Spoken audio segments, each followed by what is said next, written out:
So 1.64 will be upon 2 will be 0.82 mm. That will be the radius. 3 multiplied by 13.18. I guess we can strike off this times by 3 because the mass is also required in kg. In 0 to pi, the roots of the 81 to the power of sin square x plus 81 to the power of cos square x is equals to 30. We are having 4 values. I am here to provide you the solutions of this paper in the physics section.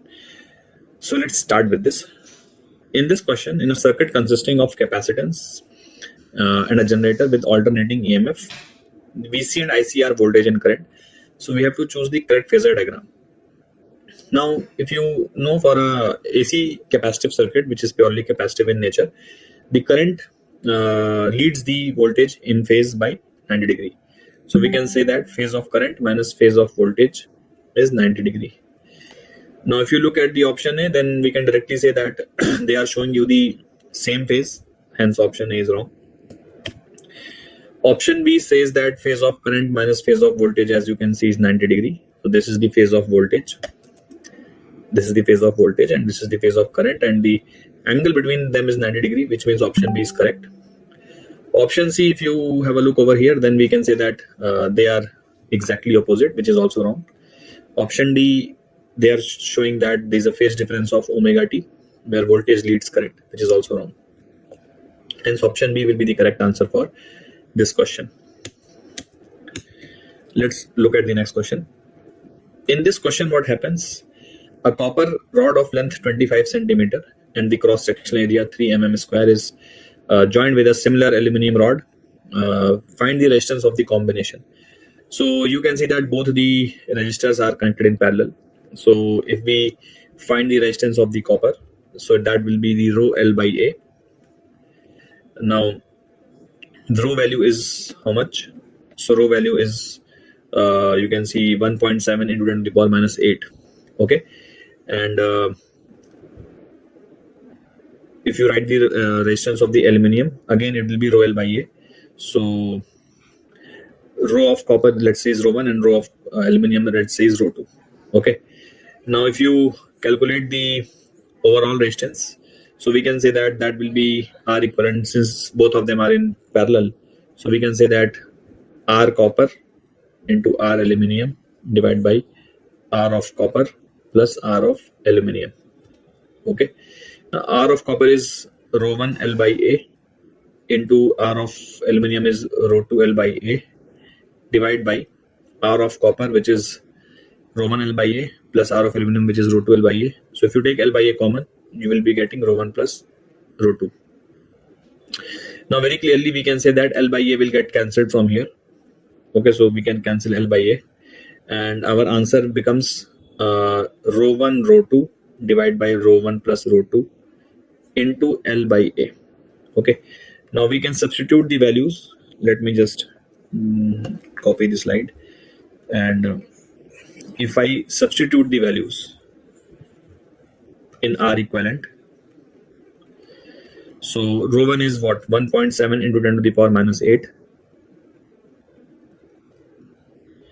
Rho 2 is 2.6 into 10 to the power minus 8. Divide by 1.7 plus 2.6, that means this will become 3.6 and 4.3 into 10 to the power minus 8 into L by A.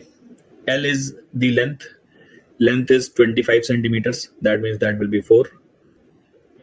Okay, and if you multiply that with the cross-sectional area, which is 3 mm square, that means this will be 3 into 10 to the power minus 6. Okay, so now let's erase this calculation also. So if you check out the 10 to the powers, so here, and if you look, we have to find the answers in the milliohm. So right now the answer is in ohm. So if I multiply this by 1000, now the answer will be in the milliohm. Okay.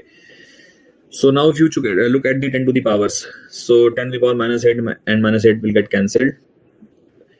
If you look at this 1000 and 10 to the power minus 8, so this will become 10 to the power minus 5, and this 6 will go. So if you eliminate these 3s, then you have to actually multiply by 10. So what am I saying is that you can say that 1.7 will remain, 2.6 will remain, and in the denominator 4.3 will remain, and 4 into 3, 12, and then this 10. Okay, so all the 10 to the powers you can remove and just write this 10. Okay, so now we can say that approximately this is 26 into 1.7 divided by 12 into 4.3. Just do the rough calculations. So 26 into 1.7 will be somewhere close to 45, 46, just doing the rough calculations, and 12 4s are 48, so this will be somewhere more than 50 slightly. So we can say that this will be somewhere close to 0.9, which means option A is wrong, B is wrong, C is wrong, and D must be the correct option. So we can say that option D, which is I think 0.85 nearly. So option D will be the correct option, which is approximately 0.85 ohms, milliohms rather. Okay.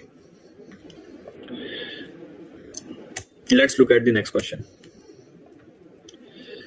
So the statement, the ferromagnetic properties depends on the temperature. At high temperature, the ferromagnetic becomes paramagnet.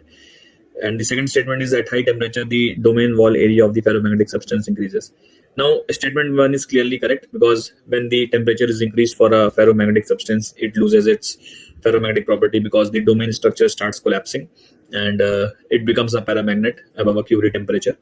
But we can say that second statement is wrong, because it is saying that domain area will increase, although in reality domain starts collapsing at a very high temperature. So statement 2 is wrong and statement 1 is correct. So option A should be the correct answer for this question. Okay, if you look at this question, a bullet of mass 4 gram is fired from a gun of mass 4 kg. So let's say this is the gun whose mass is 4 kg, and from this a bullet of mass 4 gram. So 4 means 4 gram means 0.004 kg, and mass of the gun is 4 kg. So bullet is fired at a speed of 15 meter per second, 50 meter per second. That's a muzzle speed. We have to find the impulse imparted to the gun and the velocity of recoil. First of all, you need to notice that the mass of the bullet is very, very small in comparison to the mass of the gun, because it is 1,000 times smaller. So we can say that firing of the bullet will hardly change the mass of the gun. So we can say that mass of the gun, we can assume it to be constant. Secondly, one more thing we can notice over here is that the muzzle speed of the bullet is 50 meter per second. Now, ideally, muzzle speed is the speed in the frame of the gun. Okay, muzzle speed is the speed of the bullet in the frame of the gun. But again, as I said, the mass of the bullet is too small to cause any significant change in the momentum of the gun. So we can say that the even because of the speed of the gun, because speed of the gun will be very, very less in this situation, since the mass of the bullet is very, very small. So you can assume as if this was the speed of the bullet in the ground frame itself. Okay, it will not make much of a difference, as recoil speed of the gun should be very, very small because of the huge mass difference between the bullet and the gun. So by assuming the initial momentum to be 0, we can assume that the initial momentum was 0, and hence we can say that bullet effectively moves at 50 meter per second. Okay, and let's say gun recoils at speed of the gun, which is vg. So you can say that the final momentum of the system will also be 0, because initial momentum was 0. So we can say that the final momentum of the bullet was 0.004, which is the mass of the bullet, into 50, and momentum of the gun will be negative, which is 4 into speed of the gun. So from here we observe that speed of the gun comes out to be 0.004 into 50 divided by 4, which means it becomes how much? 0.05 meter per second. Although you can see that the speed of the gun is very, very small, and which is why we can say that the muzzle speed of the bullet will not be affected much. Okay, I mean to say the ground frame speed. Muzzle speed will be 50, but ground frame speed we can approximately assume to be 50 only. Okay. Also, we have to find the impulse. So impulse on the gun will be is equals to the we can say the mass of the gun into the recoil speed of the gun, because impulse equals to change in the momentum of the gun, and initial momentum of the gun was 0. So mass of the gun was 4 over here, and speed of the gun is 0.05. So we can say that this becomes 0.2. So 0.2 kg meter per second was the impulse given to the gun, and 0.05 is the speed of the recoil. So option B is correct. Let's look at this question. Consider a situation in which a ring, solid cylinder, and a solid sphere, they all roll down the same inclined plane without slipping. assume that they start rolling from rest and have identical diameter. So we have to find which statement is correct. The sphere has the greatest and the ring has the least velocity of center of mass at the bottom. The ring has the greatest and the cylinder has the least velocity. All of them have the same velocity. The cylinder has the greatest and the sphere has the least velocity of center of mass. So basically we have to comment upon the velocity of center of mass. Now, you know that when any round shaped object starts purely rolling on an inclined plane, then energy remains conserved because the work done by the friction on a fixed surface in a purely rolling case is always zero. So we can say that they all have an identical diameter. So we can say that all of them will have the same loss in the potential energy. Okay, if let's say the center of mass falls by distance height h at the when it reaches the bottom. So you can say that the loss in the potential energy will be same for each of them. Okay, so uh, in fact the even if you assume the here they have not given the mass to be same, I guess. So even if you assume the mass to be different, let's say the mass of a given object is m. Okay, so even if we say that mass is m, and let's say that mass is different because they have not given that masses are same, they have just given that the diameter is identical, that means the radius is identical. So let's try to find the speed at this point. Okay, let's try to find the speed at this point. So we see. Okay, so loss in the potential energy will be mgh. Loss in the potential energy will be mgh. That will be is equals to total gain in the kinetic energy. So half mvc square. This will be the translational kinetic energy plus half ic omega square.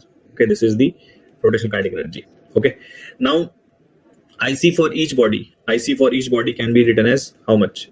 Some constant lambda into mr square. Notice that lambda will be 2 by 5 for the solid sphere, lambda will be half for the solid cylinder, lambda will be 1 for the ring. So depending upon the values of lambda, we can choose which body is this. So this is a general equation for all the bodies. Okay, and omega can be written as vc by r. Okay, because of the pure rolling condition. So that means if you see very carefully, we can straight away say that this ic can be written as lambda mr square and omega can be written as vc by r square. Okay, so r square gets cancelled, and if you notice very carefully, m also gets cancelled. So which is why I am saying that the result is independent of the mass. Okay, vc square by 2 plus lambda by 2 vc square. Okay, so you can see that this result is independent of the radius as well as that of the mass. So that means all but it depends upon the value of the lambda. Okay, so if you look very carefully, vc square is coming out to be 2gh upon 1 plus lambda. Okay, vc square is coming out to be. So the body which has the highest value of lambda, it will have the lowest value of center of mass speed. Okay, the body which has the highest value of lambda will have the lowest value of center of mass speed. And we know that for the ring, lambda will be 1, and for the solid sphere, lambda will be 2 by 5. So sphere has the greatest and ring has the least velocity of center of mass, of course, because the lambda is 1 for the ring. So vc will be least for the ring, and for the sphere it is 0.4, which is 2.5, 2 by 5. So we can say that for the sphere, the speed of the center of mass will be highest. So option A is correct. Option B, if you look, it is saying that the ring has the greatest velocity and the cylinder has the lowest. Again, wrong. Option C is also wrong because it is saying all have the same velocity. Notice that all will have same total kinetic energy because the loss in the potential energy is same for all of them. Again, it is not same because m might be different. So so we can say that it is not same magnitude wise, but since the translational kinetic energy, speed that we are getting is coming out to be independent of the mass. So we can say that in such a situation we can say that the speed just depends upon the lambda. It is independent of the values of the mass. That means it would not have made any difference if the masses were identical or not, because finally the speed comes out to be independent of the mass, but it depends upon the value of the lambda. So this is also wrong. The cylinder has the greatest and the sphere has the least velocity. Again, this is wrong. So option A is the correct answer for this question. Okay, let's look at the question number 56. Here what is happening: intensity of the sunlight is observed to be 0.092 at a point in a free space. What will be the peak value of the magnetic field? So we have to find the peak value of the magnetic field here. Now we know that intensity is nothing but b naught square by 2 mu naught into the speed of light. This is what you can do to find the intensity of the magnetic field, where B naught is the peak magnetic field and mu naught is the permeability of the free space, and C is the the speed of light.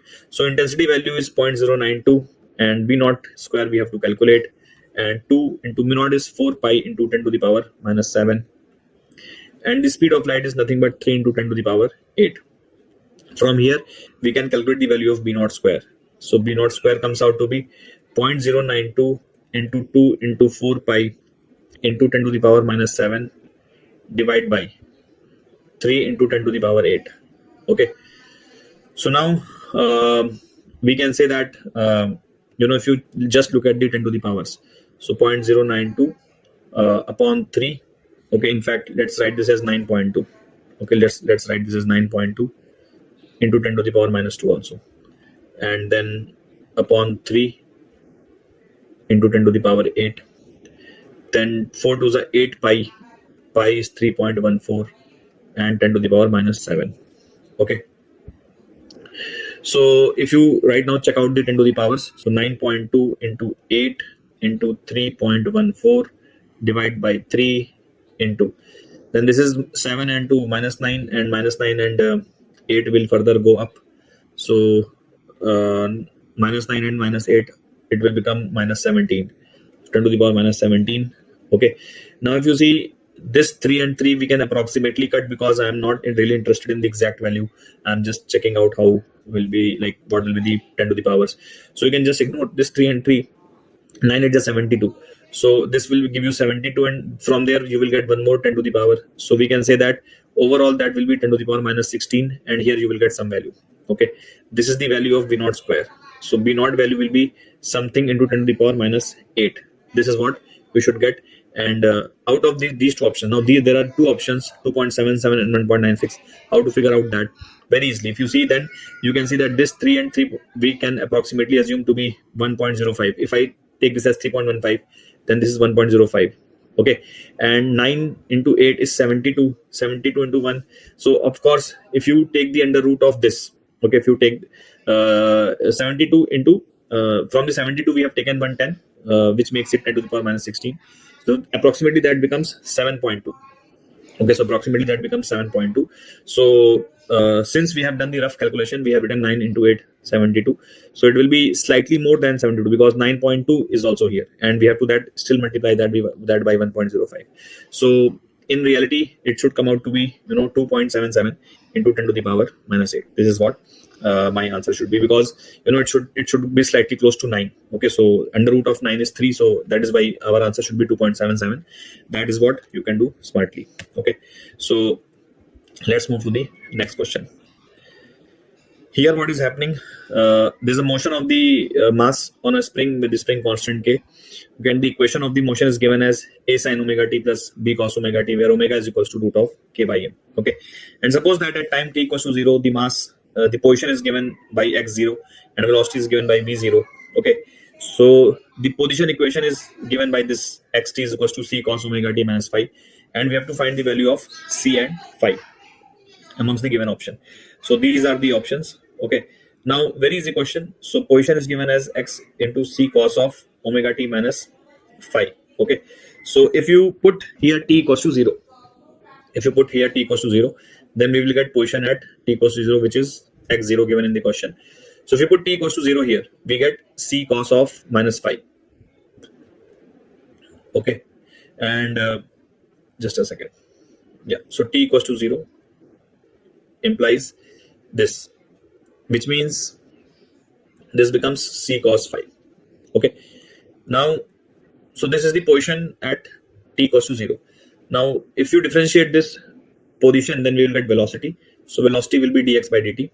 So if you do dx by dt, so this will become c, and cos theta will become sin theta, sin of omega t minus phi, and omega will also come out, and since cos theta is actually minus sin theta, so minus sin will also come out.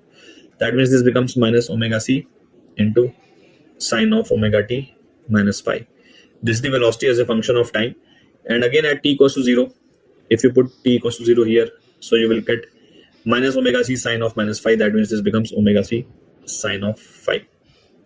Okay, Now, very easy question. We have to find the value of C and we have to find the value of phi here. So if you look at this equation 1 and if you look at this equation 2, okay, if you divide equation 2 by equation 1, so if you divide equation 2 by equation 1, so you can see that C and C will get cancelled. Sin phi by cos phi will be tan phi, okay, and omega will also be here, and that will be equals to velocity at time 0 upon displacement at time 0. That means tan phi will become 1 by omega velocity at time 0 upon displacement at time 0. Hence phi value comes out to be tan inverse velocity at time 0 upon displacement at time 0 into omega. This is the value of phi. Okay, so you can see that in the given option the C becomes wrong option, and B also I guess becomes the wrong option, and A might be correct or D might be correct. Now let's look at the value of C. So if you look at statement 1 and if you look at statement 2, so basically C square cos square phi, I am squaring the statement 1.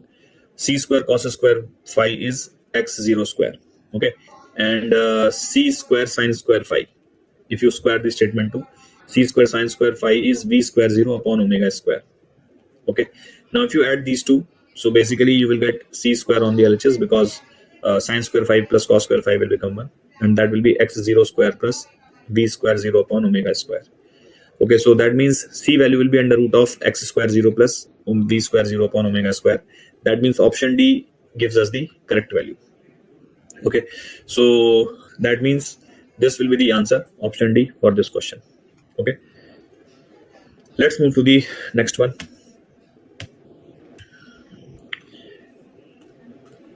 An electric dipole is placed on the x-axis in proximity to a line charge of linear charge density lambda equals to this. Line charge is placed on the z-axis and positive negative charge of the dipole is at a distance of 10 mm and 12 mm from the origin respectively. If the total force 4 Newton is exerted on the dipole, then find the amount of the positive or negative charge. Now let's assume that this to be the x-axis, and let's assume that this to be the z-axis, and this will be the y-axis.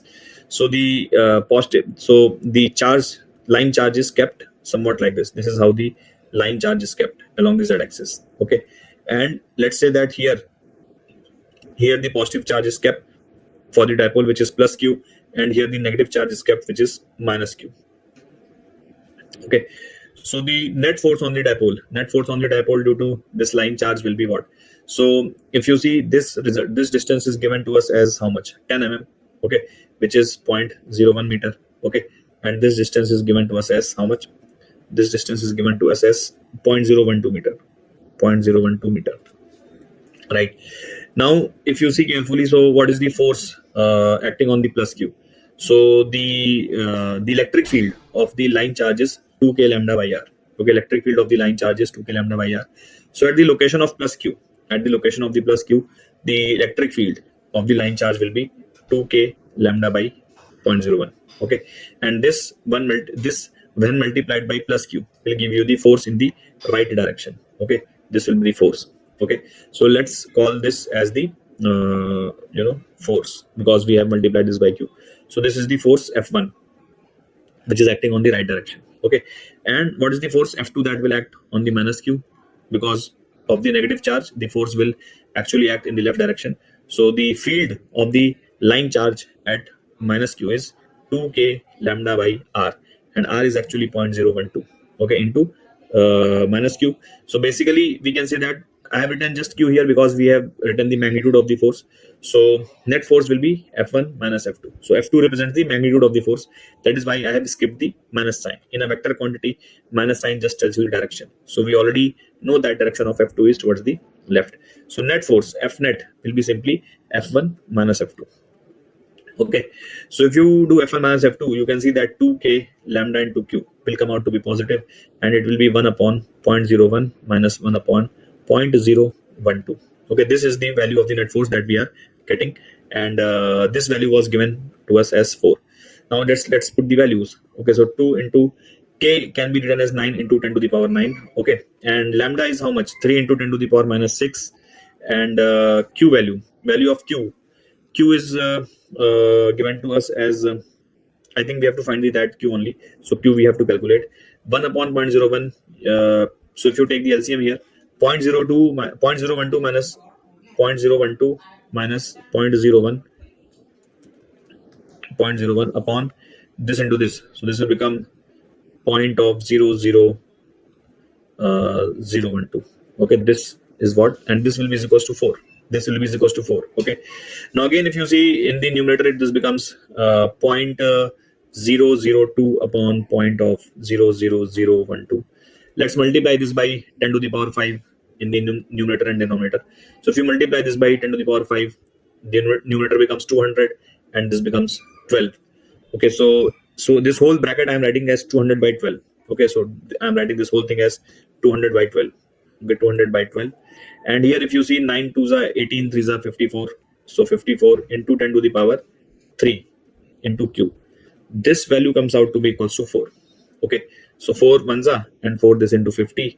And then again, this will become 6 and this will become 25. Right? So Q comes out to be 6 upon 25 into 54 into 10 to the power 3. This is what we get. Now answer can be in millicoulomb or microcoulomb or nanocoulomb. Okay, so of course you can see that here if you just check for the since by looking at the expression we can see that if you remove this 10 to the power 3, then this will become millicoulomb, but still it will be a very small value. So if you multiply this by 10 to the power 6, then now it is in microcoulomb.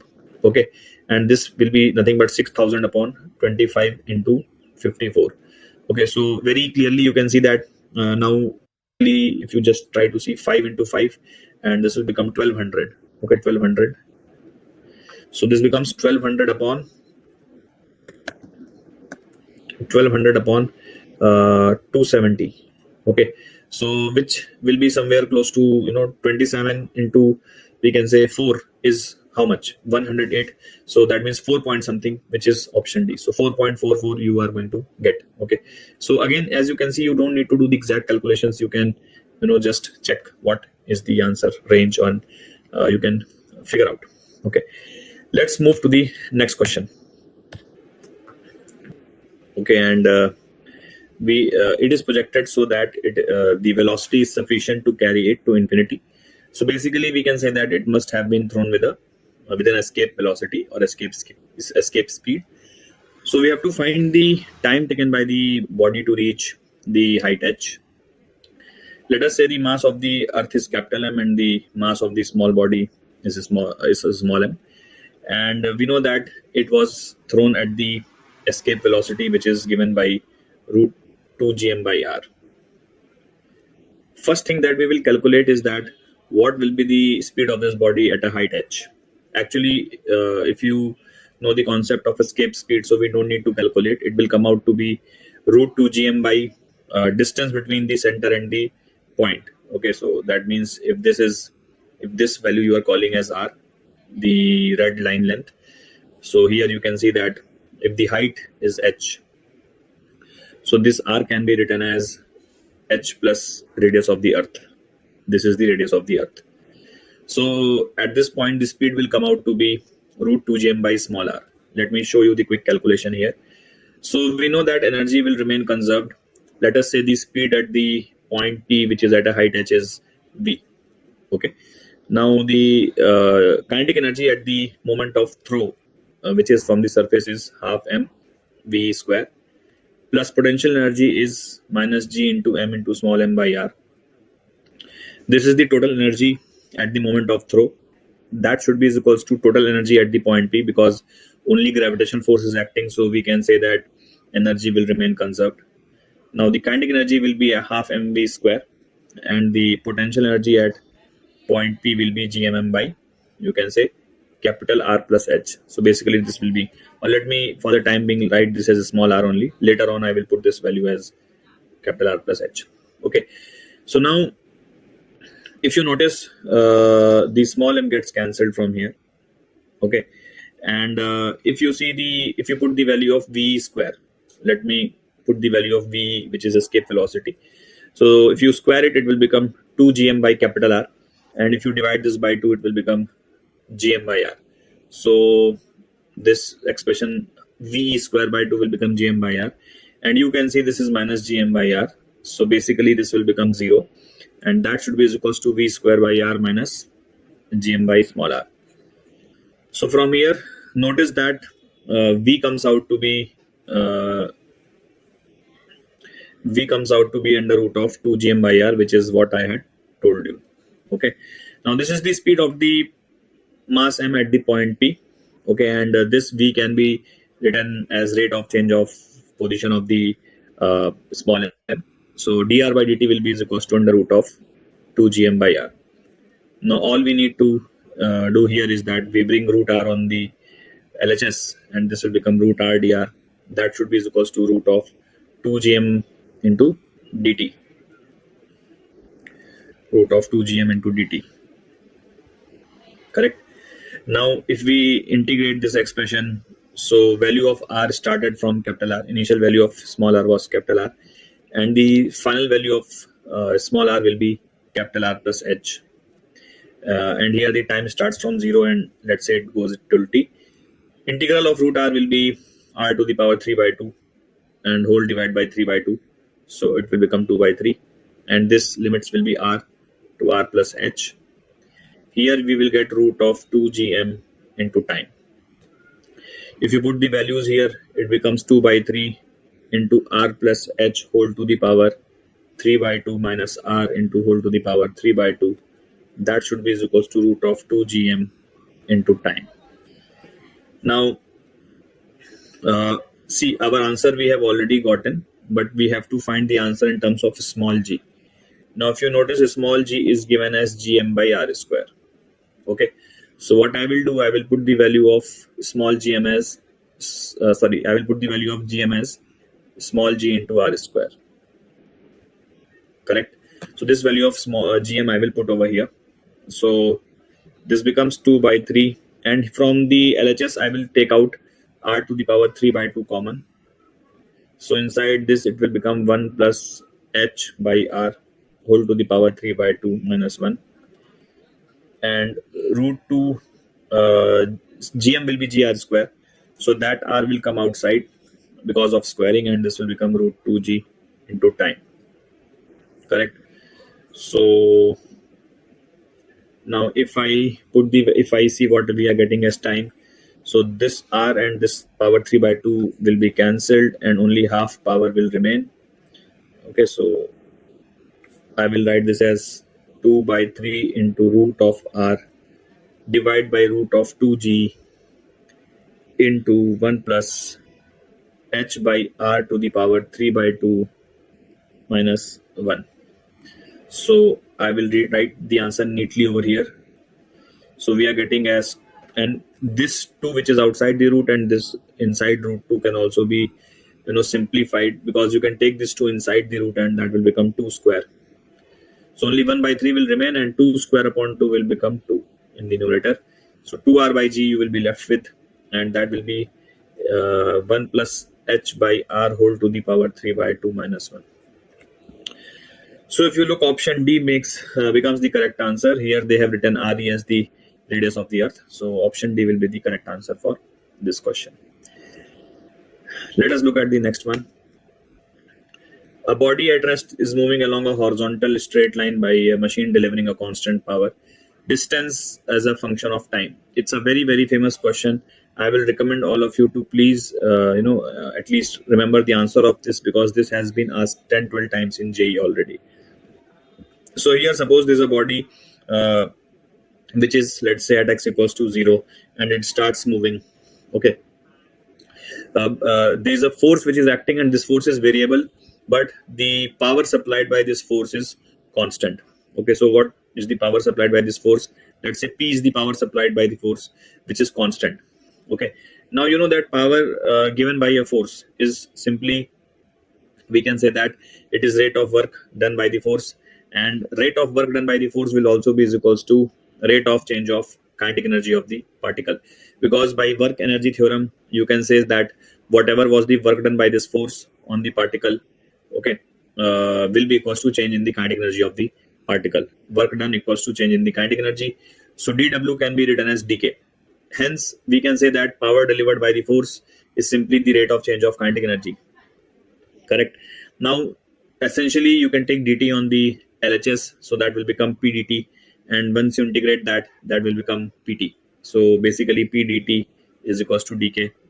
Okay, and if you integrate this, so basically from 0 to t and from kinetic energy 0 to k, so this will become pt is equals to k.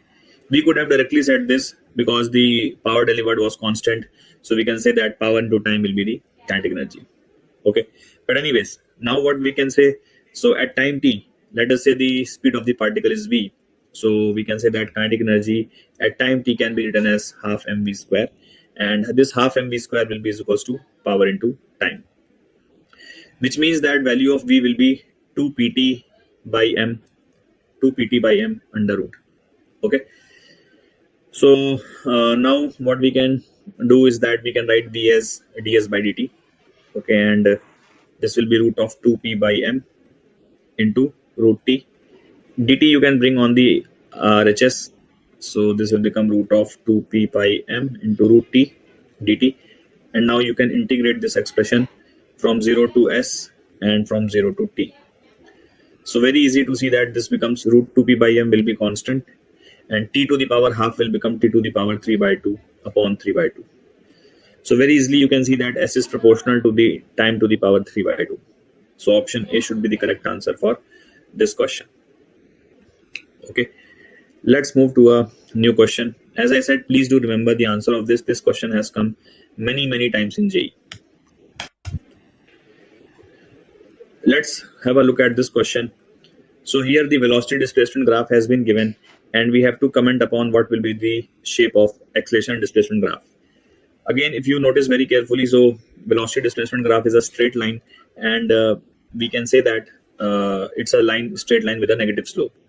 So we can write this type of straight line as v is equals to minus m into displacement plus y-intercept, which is actually v naught here. Okay, so this is the equation of this. Slope value also we can write because y coordinate of this point and x coordinate of this point is given, but that is not required, so I'm not writing. Here m will be simply v naught by x naught if you want to write this. But this is the shape of the, you can say this is the equation of the velocity displacement graph because it's a straight line. Now we know that acceleration can be written as v dv by dx. So I'll just put the values of velocity here. So velocity is here will be minus mx plus v naught. Okay, and what will be the value of dv by dx? So I've just put the value of velocity, which is this over here, and what will be the value of the dv by dx? So dv by dx is nothing but the slope of vx graph, which is minus m. So minus m, say you can multiply, so which becomes m square into x minus mv naught. If you notice, this is also a straight line because this is acceleration on the y-axis, position on the x-axis. This becomes the slope. Okay, this is the slope. Okay, and this is the y-intercept. Okay, so if you notice, we are going to again get a straight line with a positive slope because the slope is coming out to be m square and negative y-intercept. So acceleration displacement graph should be a straight line with a positive slope and negative y-intercept. Now this is a graph with a zero slope, so this is wrong. This is a graph with also a zero slope, wrong. This you can see is a graph with a positive slope and a negative y-intercept, so this is correct. Option D is a graph with a negative slope and positive intercept. This is also wrong. So I hope you have understood that option C must be the correct answer for this question. Let's look at this question number 62. Here, which of the following statements are correct? Electric monopoles do not exist, whereas magnetic monopoles exist. Of course, this is wrong because we can say that it's actually opposite. Electric monopoles exist, which are actually called as charges. So we know that plus charge and minus charge exists, which you can think of as a monopole. The combination is called as dipole. In the case of magnetism, the monopoles do not exist. Always south pole and north pole will occur in a pair. We can never get only a north pole or a south pole. So this is a wrong statement. Electrostatic field is non-conservative. This is also wrong because we know that electrostatic field is a conservative. However, there is one electric field which is created by time-varying magnetic field that is non-conservative in nature, but that is electric field produced by changing magnetic fields. Here they are talking about electrostatic field, which is non-conservative. Magnetic field lines are completely confined within a tight wound toroid. Again, this is correct because for a tightly wound toroid, magnetic field lines will be completely confined. Magnetic field lines do not form closed loop. This is wrong again because we know that magnetic field lines, they do form closed loop.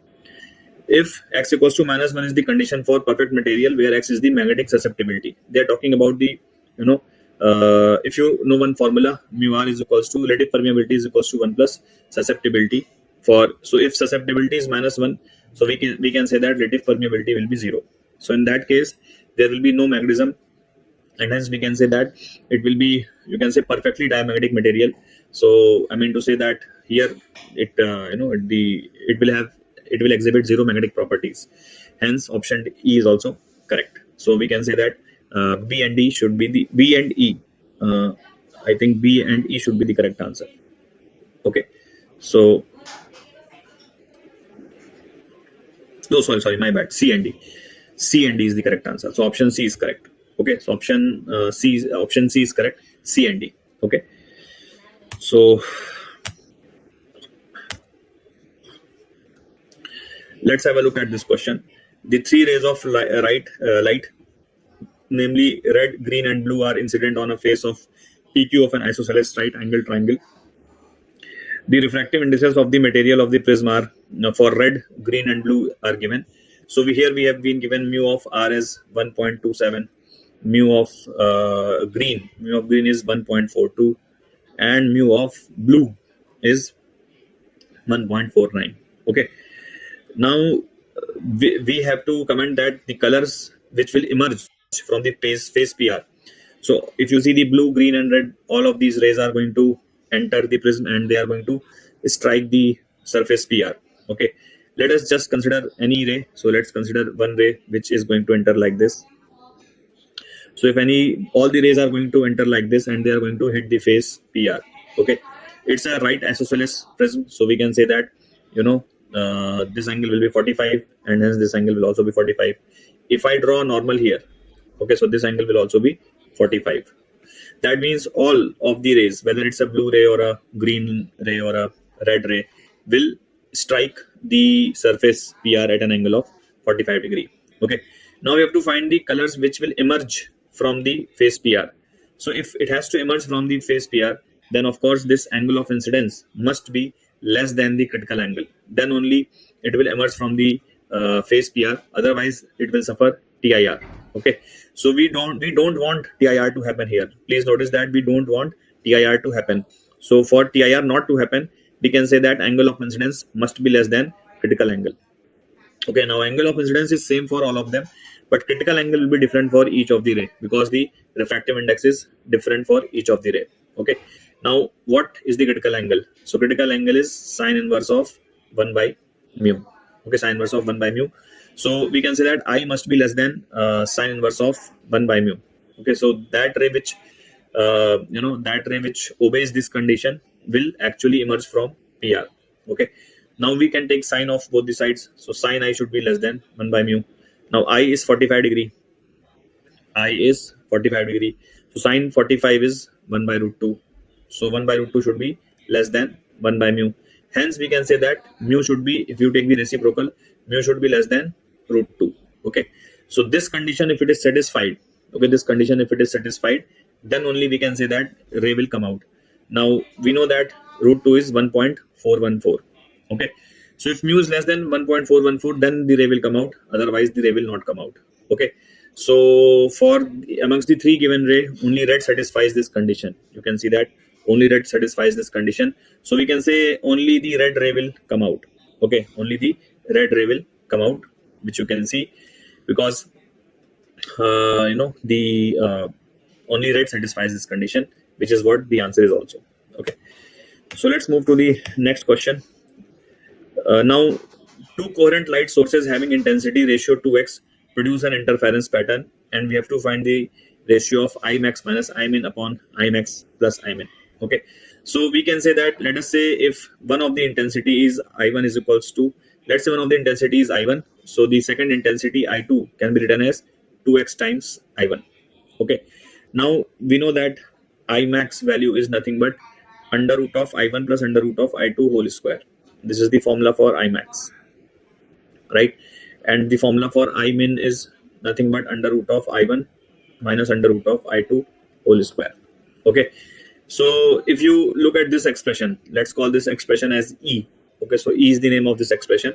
So value of E, if you look, that is numerator is I max minus I min. So I max minus I min, that means you have to do root of I1 plus root of I2 whole square minus root of I1 minus root of I2 whole square.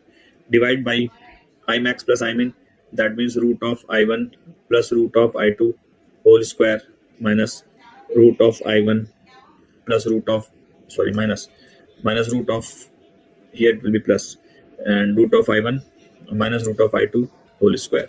Okay, now if we calculate this, so value of E will come out to be, so if you open the numerator, so that will be I1 plus I2 plus 2 root I1 I2 plus 2 root I1 I2, and this will be minus of I1 minus of I2 plus 2 root I1 I2.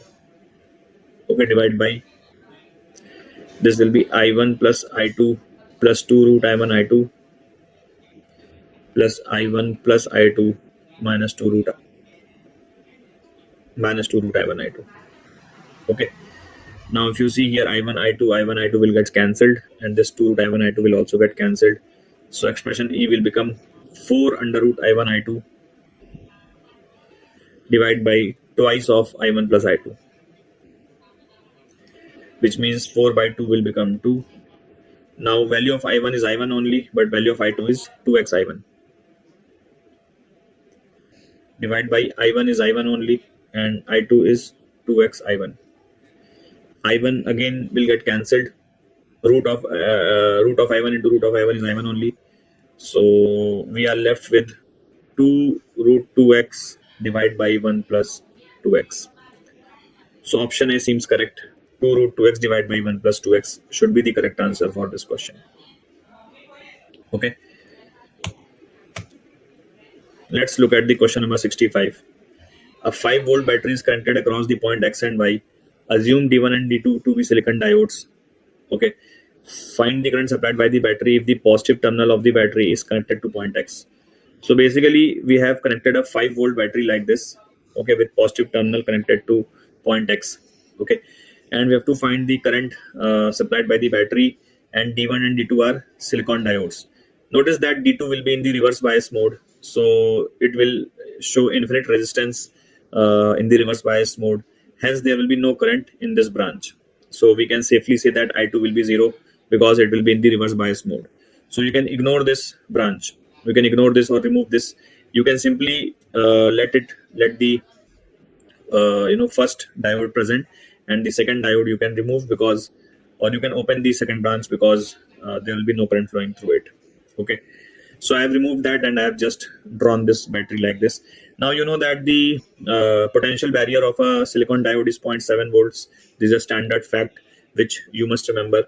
So that means the out of 5 volts, 0.7 volts will be used to overcome the potential barrier of this diode. Hence the potential difference across the resistor will be 5 minus zero point 0.7. So potential difference across resistor will be 5 minus 0.7, and that will be is equals to current flowing through the resistor into the resistance. So that means 4.3 volts will be the IR into 10. So we can say that current flowing through the resistor will be 0.43 ampere. Now this current which is flowing through the resistor is definitely coming from the battery only, because there is no other source. Hence we can say that current supplied by the battery is close to 0.43 ampere. Here we are choosing the approximate sign, because this value is very very close to 0.7. It may not be exactly 0.7. Uh, so we are also ignoring the resistance of this. So they are, because of these certain assumptions, it's, we can say approximate value will be 0.43 ampere. Okay, let's move to the next question. So this is from the screw gauge. Here the pitch of the screw gauge is 1 mm, and there are 100 divisions on the circular scale. When nothing is put in the between the jaws, the zero of the circular scale lies 8 division below the reference line. So try to recall that if the zero of the circular scale lies below the reference line, then it's a case of positive error. Okay, so that means first let's find the least count of the screw gauge. So least count of the screw gauge is simply the value of the pitch divided by number of divisions on the circular scale. Hence the pitch here is 1 mm divided by 100 divisions, which means 0.01 mm. 0.01 mm will be the least count of this screw gauge. Okay, now we can say that since the zero error is 8 divisions below the reference line, so that's a positive zero error, and which will be equal to 8 into least count. Hence this becomes 0.08 mm. Okay, now when a wire is placed between the jaws, the first linear scale is clearly visible. So since nothing is given, so we can say that linear scale division will be equals to pitch. If nothing is given in the question about the linear scale division, then we assume that equals to pitch. That means linear scale division will be equals to pitch only. Okay, pitch, which is 1 mm. So question is saying that when nothing was placed, when the wire was placed, then the linear scale division was visible. Hence we can say that linear scale reading will become 1 mm, and 72 divisions of the circular scale coincides with the reference line. Okay, so basically the diameter of the wire, see, when you are placing the wire, then this will give you the diameter of the wire, because the whole wire will be placed between the jaws, so it is going to give you the diameter of the wire. Okay, so that diameter will be equals to what? The reading of the screw gauge. So what is the reading of the screw gauge? So one linear scale reading, which is 1 mm, okay, plus circular scale reading, which is 72. So we'll have to multiply this by the least count. So this will become the diameter. But notice that this screw gauge also had a zero error, so which we have to subtract. So that means 0.08 mm will be subtracted. This will be the actual diameter of the wire. So this becomes 1 mm plus 72 into least count is 0.01 minus 0.08. So that means this becomes 72 into 0.01 will become 0.72 minus 0.08 will become 0.64. So 1.64 mm will be the diameter. But be careful here, they have not asked diameter, they have asked the radius. So you'll also have to divide this by 2. So 1.64 will be upon 2 will be 0.82 mm. That will be the radius of the wire. Okay, let's now solve the next question. So here we have a parallel plate capacitor with plate area A and a distance of separation D is filled with a dielectric. What is the capacitance of capacitor with the permittivity of dielectric, which varies as this? So if you notice here, basically let me draw the capacitor over here, and let's say that this separation is D. Okay, now notice one very interesting point that so let me explain slightly below, because this will require a bit of explanation. So if you assume that this was a capacitor, okay, and this whole distance was D. Okay, now notice that let me show you the middle line. So middle line will be x equals to D by 2. Okay, x equals to D by 2. Okay, now notice one very interesting observation here, that the permittivity value is same whether we go at a certain distance from the left or the right.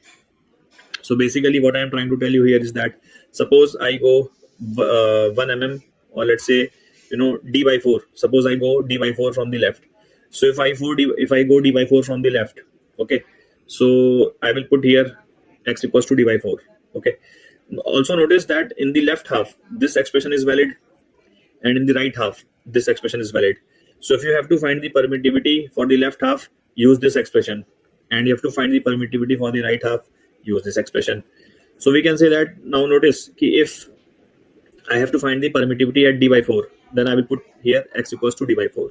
Okay, so what you will get, epsilon naught plus k into D by 4. Okay, whereas if you have to find the permittivity at D by 4 from the right, okay, D by 4 from the right, then you'll have to put x equals to 3 D by 4. Notice x equals to 3 D by 4, because if it is D by 4 from the right, then that means this is 3 D by 4 from the left. But 3 D by 4 we have to put in which expression? You have to put in this expression, this one. Okay, so if you put in this expression x equals to 3 D by 4, you will again get epsilon naught plus k into D by 4, which was the same value that we got for here. So I am trying to tell you here is that whether you put, like, if you go at a certain distance, let's say L from the left, and you go certain distance, same distance L from the right, so you will find the same permittivity, which means we can find the capacitance for the left half, and same will be the value of the capacitance for the right half, because left half and right half are absolutely identical. Okay, so now let me find the capacitance for the left half. Okay, so for the left half, if I go at a certain distance, x, okay, and I consider a very thin layer of thickness dx, okay, of thickness dx. Okay, so what will be the capacitance of this? So capacitance of this dc can be written as permittivity times permittivity. So that permittivity of this layer, which is at distance x, will be given by this relation epsilon naught plus kx. So permittivity times epsilon naught into area, by d, by the length of the this layer. So length of this layer is dx. Okay, so please notice that we have to write permittivity into area upon length of the layer. Length of the layer is not d, it is dx. Okay, this is the length of the layer. So basically, if you remember, suppose this is the capacitor, then we take this as the layer, whole layer is this. Okay, then we take this distance d, but here we are just assuming this as our capacitor, or you can say we are trying to find the capacitance of this much region. So the thickness will be taken as dx. Okay, dx.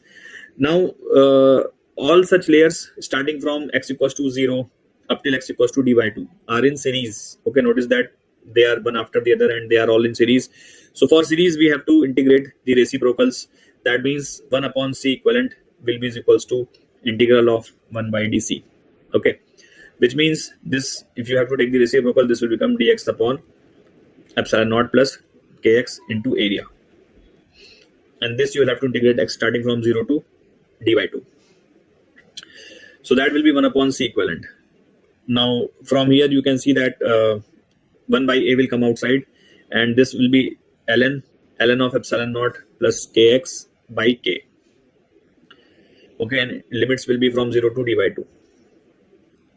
So this becomes 1 upon ka into ln of epsilon naught plus kd by 2, and if you put 0, it will become ln of epsilon naught, which after using the property of log will become by epsilon naught. So after putting the limits, you will get this as the expression, and hence we get this c equivalent. C equivalent becomes how much? Ka into ln of epsilon naught upon epsilon naught plus kd by 2. Right? I'm so sorry, this will whole come in the numerator. So C equivalent will become, let me write here, C equivalent will become Ka upon ln of epsilon naught plus Kd by 2 upon epsilon naught. But notice that this is the equivalent capacitance of left half only, and right half will also have the same equivalent capacitance. That means we can think as if there are two capacitors of same C equivalent in series. So our actual answer will be half of it, because when two capacitors of equal capacitance are added in series, then the equivalent capacitor becomes half of it. So we can say that our answer will be half of it. Okay, so that means our answer, that means overall C equivalent will be the half of this value. That means it will be K by 2 ln of epsilon naught plus Kd by 2 upon epsilon naught. Okay, so I hope you have understood this. So I think if you take 2 as the LCM here, so this will become 2 epsilon naught plus Kd upon 2 epsilon naught, which is option number B. So option B should be the correct answer for this question. Okay.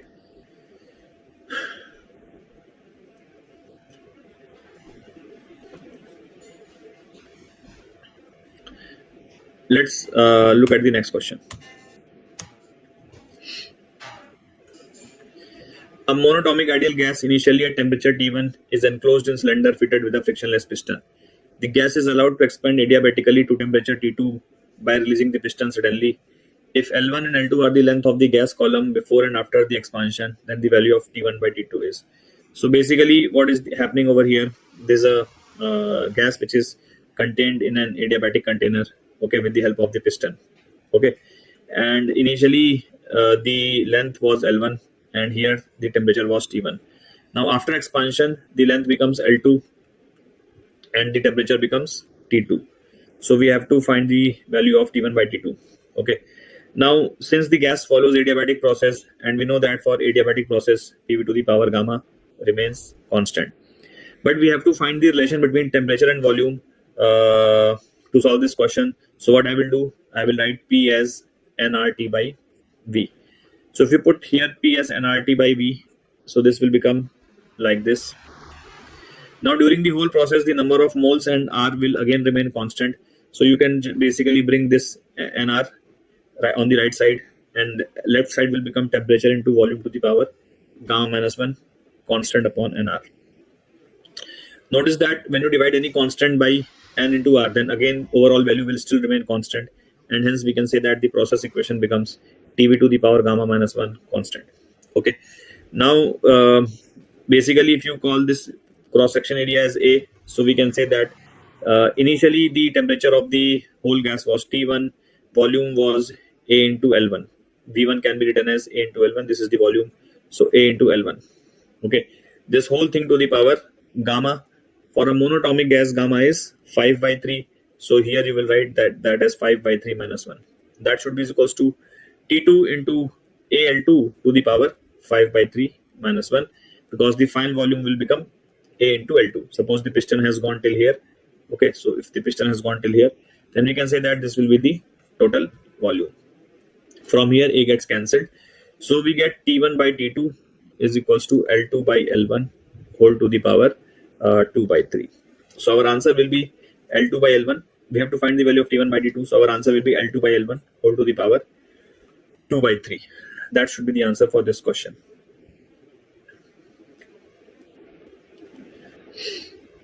Let's look at this question. When a radiation of wavelength lambda is incident on a metallic surface, the stopping potential of the ejected photoelectrons is 4.8 volts. If the same surface is illuminated by radiation of double the previous wavelength, then what will be the stopping potential? Then the stopping potential becomes 1.6 volt. So you have to calculate the threshold wavelength. Okay. So basically, you know that if phi is the work function, then the threshold wavelength is given as phi is equals to hc by lambda naught. So where lambda naught is the threshold wavelength. So basically, you can say that lambda naught can be written as hc by phi. So where lambda naught is the threshold wavelength. Now in this case, if suppose this is a metal plate which is illuminated by a wavelength of radiation lambda, so the kinetic energy of the stopping potential of the electrons were 4.8 volts, which means the fastest kinetic energy of the the electrons will be 4.8 electron volt, because we know that kinetic energy is equals to E times stopping potential. K max is E times stopping potential. So in this case, we can say that K1 max is the kinetic energy, maximum kinetic energy in the first situation. So that will be 4.8 electron volt. Okay. Now this value we can write that as hc by lambda, which is the energy of the photon, is equals to phi plus K1 max, which is 4.8 electron volt. Okay. In the second situation, when this wavelength becomes 2 lambda, okay, in this second situation when the wavelength becomes 2 lambda, then this value becomes 1.6 volt. That means we can write energy of the photon as hc by 2 lambda. That should be equals to phi plus 1.6 electron volt. Okay. Now what I will do, I will multiply this by I will multiply the second equation by 2 and then subtract it. So if you multiply the second equation by 2, so it becomes hc by lambda, and that will be 2 phi plus 3.2 electron volt. Okay. Now if you look at the LHS, so let's call this as equation 1 and let's call this as equation 3. Look at equation 1 and 3.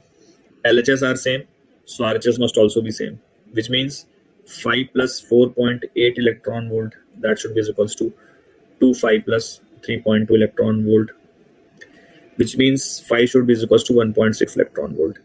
Hence, what can we say? That phi value is 1.6 electron volt. Okay. Now, if you put the value of phi over here, then we can say that hc by in the equation 1. So that means this will become 1.8 plus 4.8. So if you notice this, this can be written as 3 phi, because if phi is 1.6, so this becomes 3 phi. 4.8 will be 3 phi, correct? 3 phi will be 4.8 electron volt. So here you can write this as 3 phi, which means 4 phi will become hc by lambda, which means phi will become hc by 4 lambda. And we know that the lambda naught was hc by phi. Okay, so phi is hc by lambda naught. So phi value you can write as hc by lambda naught. So lambda naught becomes 4 lambda. Okay, lambda naught becomes 4 lambda. Now here what is happening, large number of water drops each of radius r combined to have a drop of radius capital R.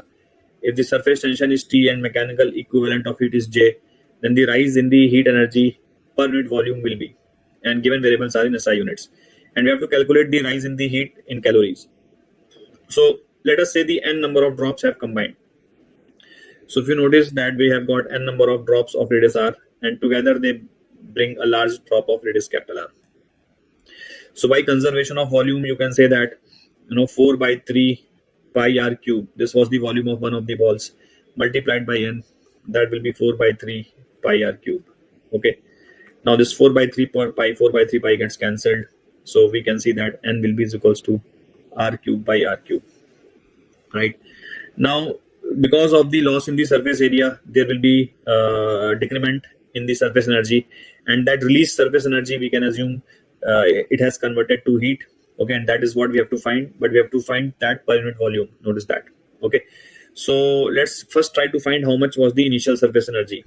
So we know that surface energy can be written as surface area into surface tension. So surface area of the one of the ball was 4 pi r square, and how many balls were there? So n number of balls were there. So this was the total surface area, and that you have to multiply with the surface tension. Okay, and final surface energy will be 4 pi into capital R square. Okay, and this you have to multiply with the surface tension as well. Okay, so how much surface energy was lost? So u1 minus u2 is the amount of surface energy lost. So if you put the value of u1 minus u2, you will be getting 4 pi into t common, and that will be nr square minus r square. Okay, so now we can see that n value was capital R cube by R cube. So if you put that here, so you will get capital R cube by R and minus R square. Then R square will come outside, and this will become R by R minus 1. So this is the rise in the surface energy. This is the rise in the surface energy, and we can say that this will be the heat released in joules. Notice that the given variables were in SI units, so the answer will be in joules. So this is the heat released in joules. Okay, so let's try to calculate the heat released in calorie. So if you want to find the heat released in calorie, all you have to do is divide by mechanical equivalent of heat. So basically mechanical equivalent of heat is nothing but, in nutshell, it is the ratio of the calorie and joules, you can say. So basically you can divide this by capital J. Now this value will be in the calorie. Okay, so now we have found the total heat released, but we have to find the heat released per unit volume. So you have to also divide by the volume of the balls.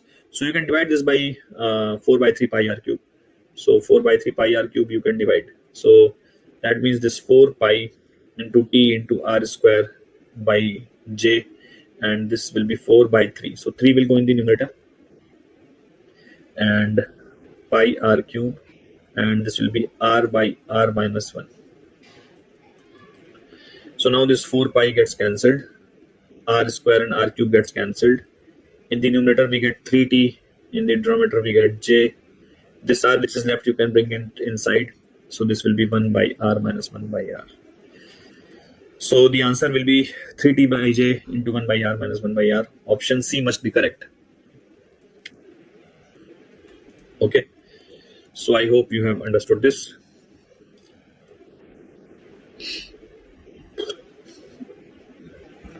In an electric circuit, a cell of certain EMF provides a potential difference of 1.25 volts across a road resistor of 5 ohm.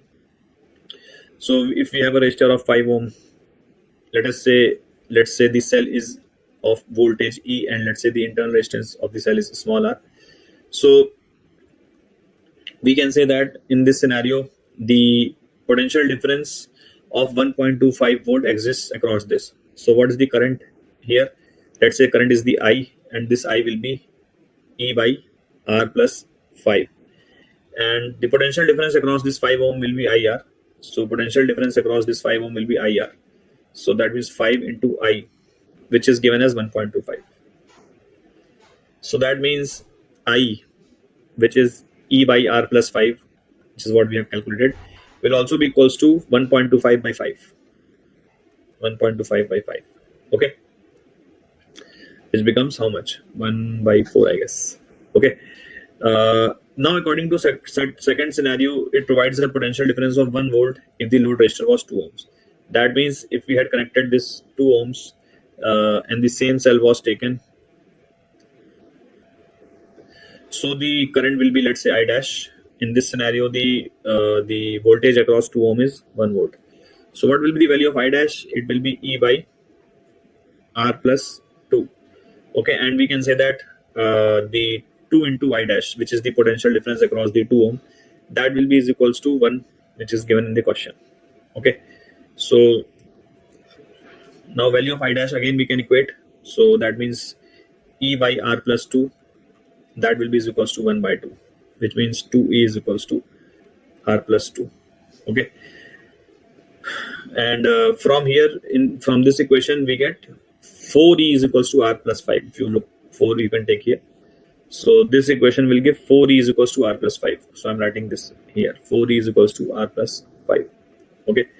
So you have to find the EMF of the cell. All you need to do is to equate the value of R, small r, from these two equations. So 2E minus 2 will be is equals to 4E minus 5, which is 2E is equals to, I guess, 3. So that means E comes out to be 1.5. So our answer has to be put in the value of x by 10. So x will be clearly 15.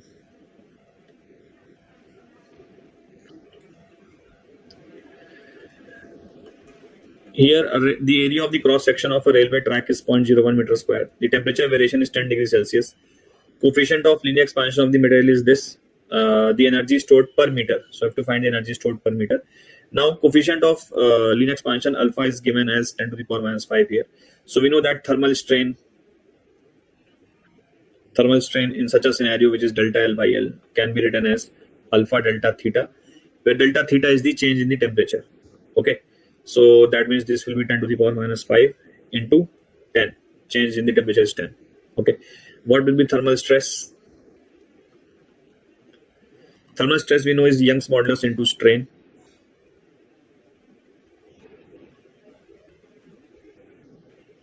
Okay, so Young's modulus is how much? 10 to the power 11. So 10 to the power 11 into 10 to the power, this will become 10 to the power minus 4. That means this will become 10 to the power 7. Okay. Now we have to find the energy stored per meter. So we know that energy stored per unit volume. Okay, energy per unit volume is half into stress into strain. Half into stress into strain. Okay. So basically stress is 10 to the power 7 and strain is 10 to the power minus 4. So this becomes 10 to the power 3 by 2, which is 1000 upon 2, which is 500. This is the energy stored per unit volume. Okay, but we have to find the energy stored per unit meter, or which means energy stored per unit length. So energy stored per unit length is nothing but energy stored per unit volume into the cross section area, into area of cross section. You can think from the dimension perspective also. This is joules per meter.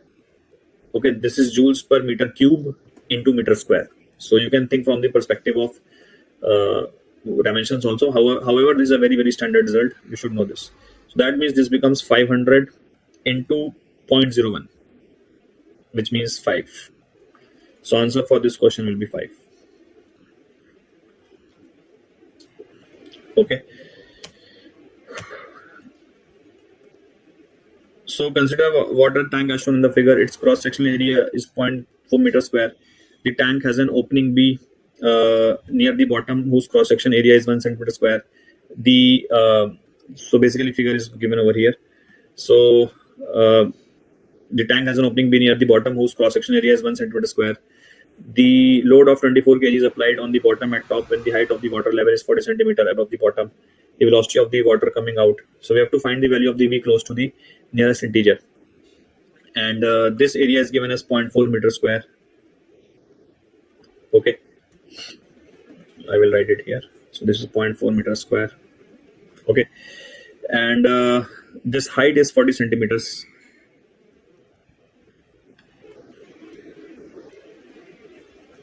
That means 0.4 meters. And when we remove this opening, so we have to find the speed of the water coming out. Now see, this area of this cross section is you can say is very very small, 1 centimeter square, and this is 0.4 meter square. So 0.4 meter square is hugely large than 1 centimeter square. Okay, so we can assume that this the speed at which this piston will come down to be very very small in accordance with equation of continuity, because this area is very very large. So we can say that this piston will come down very very slowly. Okay, now so we can say that piston will always be in equilibrium because it will be coming down very very slowly. Okay, so if let's say the pressure at this point is P1. Okay, so this P1, so if you write the force equation on the piston, so you can say that pressure P1 into area, which will be the upward force. Okay, that should be equals to mg, which is 24 into g, plus pressure of atmosphere into area, because atmosphere will also be pushing it down. Okay, so from here P1 becomes 24g. G I think is 10, so that means 24 into 10 divided by area, plus P naught, and area is 0.4. So P1 we have found out. This becomes 2400 upon 4 plus P naught, which is 600 plus P naught. This is the pressure at the point 1.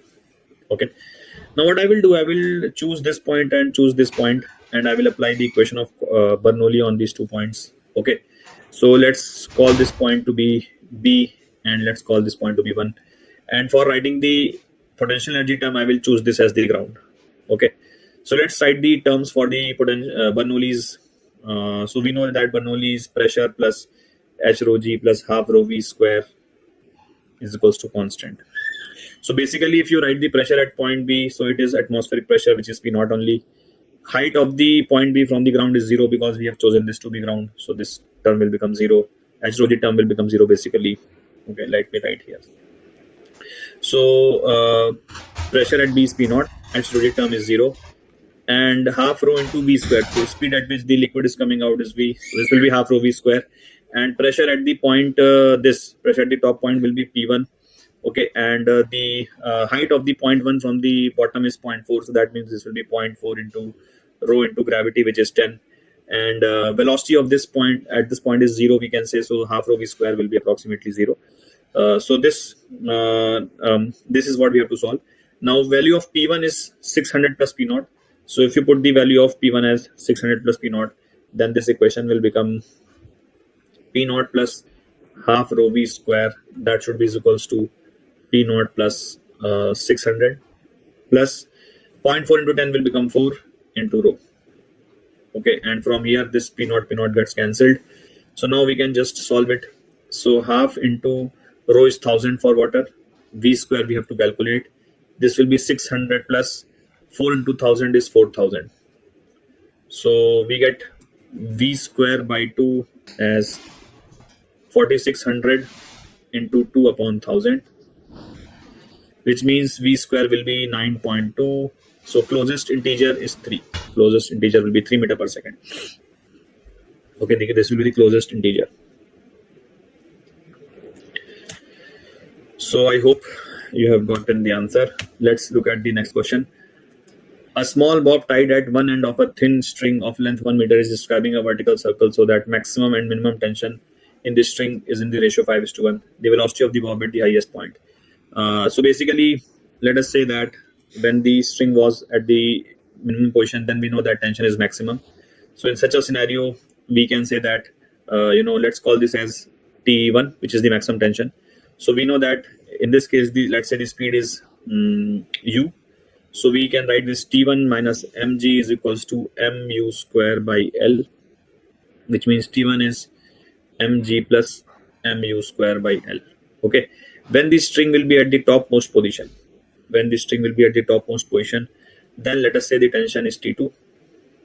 Okay, so in this scenario, T2 plus mg will be is equals to mv square by L, where v is the speed at the top position.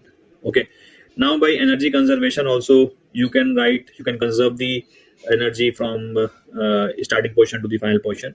So initially, for let's say potential energy of the gravity was 0 here, so half mu square was the initial potential energy, sorry, initial kinetic energy. Potential energy was 0 here, that will be is equals to half mv square, which is the kinetic energy, plus potential energy would have gone up by 2 mgl, because distance height risen by the bob is 2l. Initially it was L down, now it is L up, so it will be 2 mgl. Okay, so so initially it was L down from the point O, and now it is L up from the point O. So you can see that here u square becomes v square plus 4gl. Okay, now m gets cancelled here. So now if you put the value of v square over here as so we have to find the velocity at the highest point. So we can put the value of u square as v square plus 4gl in this equation, in the equation of t1. So in the value of t1, if we put mg plus m by L into u square, which is v square plus 4gl, and t2 was mv square by L minus mg. Now, according to the question, the ratio of maximum to minimum tension is 5:1. So T1 by T2 will be 5. That means T1 is 5 T2. So now we can just put the values. T1 is mg plus m by L v square plus 4gl. That should be equals to 5 mv square by L minus 5 mg. Okay, m gets cancelled.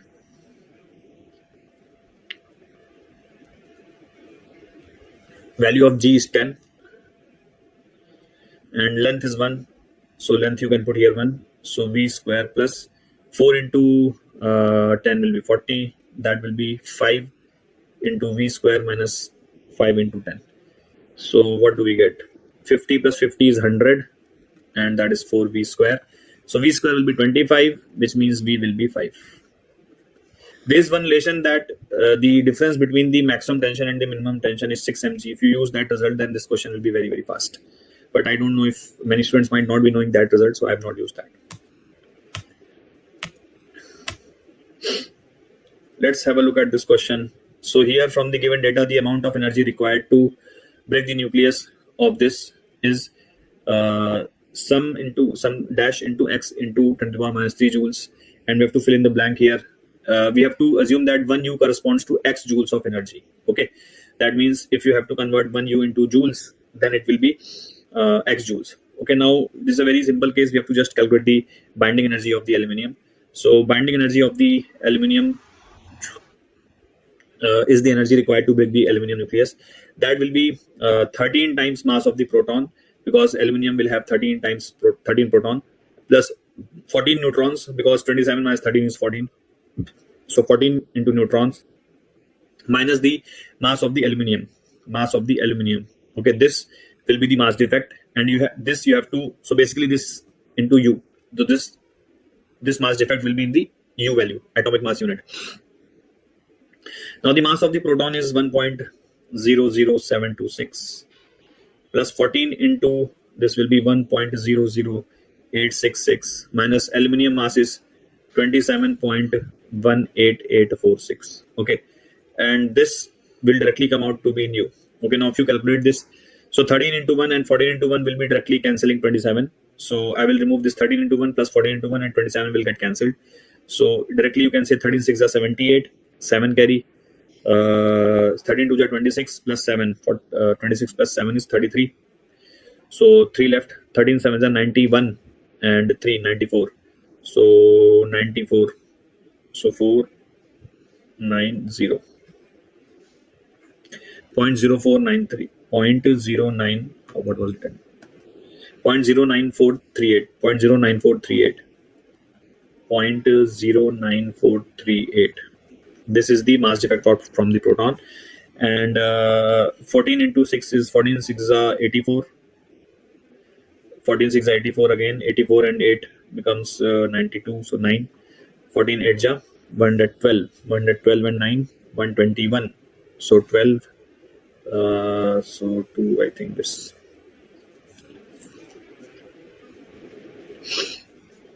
So this will be the mass defect from the neutron, and minus 0.818846, this in the U. So it's basically the question of plus minus and all those things.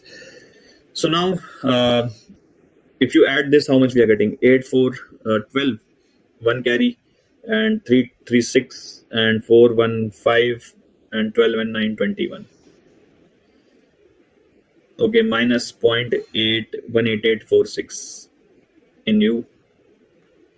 So now basically this 12 minus 6 will be 6, and this will become 5. 5 minus 4 is 1, then 15 minus 8 is 7, then 20 minus 18 is 0.02. So 0.02716. Okay, so if you write this into the power of 10 to the power minus 3, so you can see that this becomes 27.16 into 10 to the power minus 3. Okay, so we can say that, you know, the nearest integer, if you have to round it off, so when you have to round it off to the nearest integer, so answer will be, because, you know, 27 into 10 to the power minus 3. Okay, so here you can say that this will be 27 into 10 to the power minus 3, and this will be x joules, because question says that 1 U directly becomes x joules. So this is the mass defect in the value of U, and when converted into joules, this will become 27.16 into 10 to the power minus 3 joules. Okay, into x joules. 27.16 into 10 to the power minus 3 x times joules, right? Because 1 U becomes x joules. So this much U will become 27.16 into 10 to the power minus 3 x joules. Okay, and this was our answer. So if you compare this with the given expression, then 27 will be the correct answer. Okay. So I hope you have understood, students. That's the end of this paper. Thank you so much. Hey everyone, welcome to the solution of chemistry section of this paper. Let's start with question number 1. In this case, they have given that there is reversible isothermal expansion, and the question is about the graph of magnitude of work versus LNP. So we know that if we express the magnitude of work, this is going to be nRT ln V2 by V1, and if I split the natural log, then it is going to be nRT ln V2 minus nRT ln V1. So if we compare this equation with the equation of a straight line, then this is going to be y is equal to mx plus c. So basically, since T2 is higher than T1, the slope of the graph is more if the temperature is higher, and also as V1 is positive, this term is going to be negative. So the intercept of T2 is more negative. So the correct answer is option B. Moving to the next question. Suitable condition for the preparation of methyl phenyl ether. Basically, methyl phenyl ether is the one which has phenyl on one side and methyl on one side. So the correct combination for this one, this would be this, because remember that if you want to prepare phenyl ether, that phenoxide should be one of the reactants, because otherwise aryl halides do not easily undergo nucleophilic substitution reactions via SN2 condition. Moving to the next question, the correct order of melting points in this question. So out of LIF and LICL, since ionic charge is the same, we will see ionic character. LIF has more ionic character, greater melting point. Okay. And out of NaCl and MgO, MgO has greater ionic charges, greater attractive force, so greater melting point. So the correct answer in this case is going to be option D. Moving to the next question, a metal chloride contains 55% of chlorine by weight. 100 ml of the vapor weighs 0.57 gram, where the molar volume is 22.7 liter. Let us apply mole concept. Number of moles is mass upon molar mass, and also V divided by Vm. Substituting the given values, the mass is 0.57 gram. Molar mass we can find out from here. Volume is 100 ml. And the molar volume is 22.7 liter, which is 22,700 ml. All right, so the molar mass we can calculate from here. It is coming out to be 227 multiplied by 0.57 gram per mole. Now, out of this, 55% is chlorine. All right, so how much chlorine would be there, it would be 55%, which is basically 0.55 times of this mass. So 0.55 multiplied by 227 multiplied by 0.57. This is the mass of chlorine, and if you want to find out the number of moles of chlorine per mole of the substance, then obviously you've got to divide it by the molar mass of chlorine, which is 35.55. So this is 0.55 multiplied by 227 multiplied by 0.57 divided by 35. So when you solve this, you will get the value of approximately 2. So the correct answer is MCl2. That is, there are two chlorine atoms per molecule. Moving to the next question. This one is theoretical one. According to Bohr's atomic theory, kinetic energy is proportional to Z square by N square. Yes, that is correct, because electronic energy, which is negative of kinetic energy, that is, their magnitudes are same, right? So this is minus RH Z square by N square. So yes, this is correct. The product of velocity and principal quantum number is Z square. Let's see, velocity is proportional to Z by N.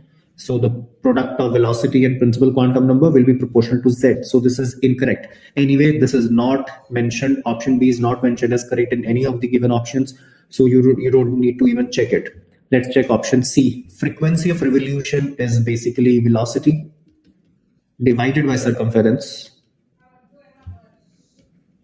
Velocity, we know it depends upon Z by N, and circumference is 2 pi r, and radius depends upon N square by Z, right? So the frequency of revolution will depend upon Z square by N cube and not Z cube by N cube. So this is incorrect. Option C is incorrect, right? So option A is correct. Option C is incorrect. Okay, now we have to check option D.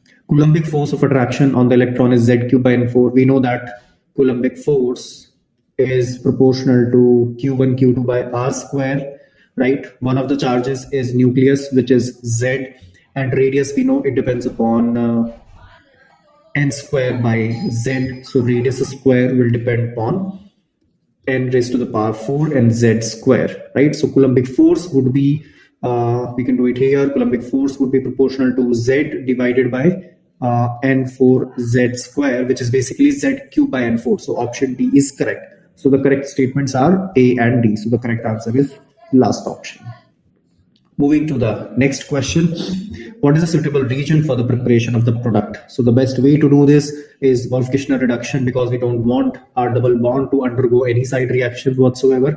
So the only desired region here is the hydrazine followed by reaction with a strong base at high temperature. So Wolff-Kishner reduction is the optimum condition here. So that is the correct answer, C. Moving to the next question.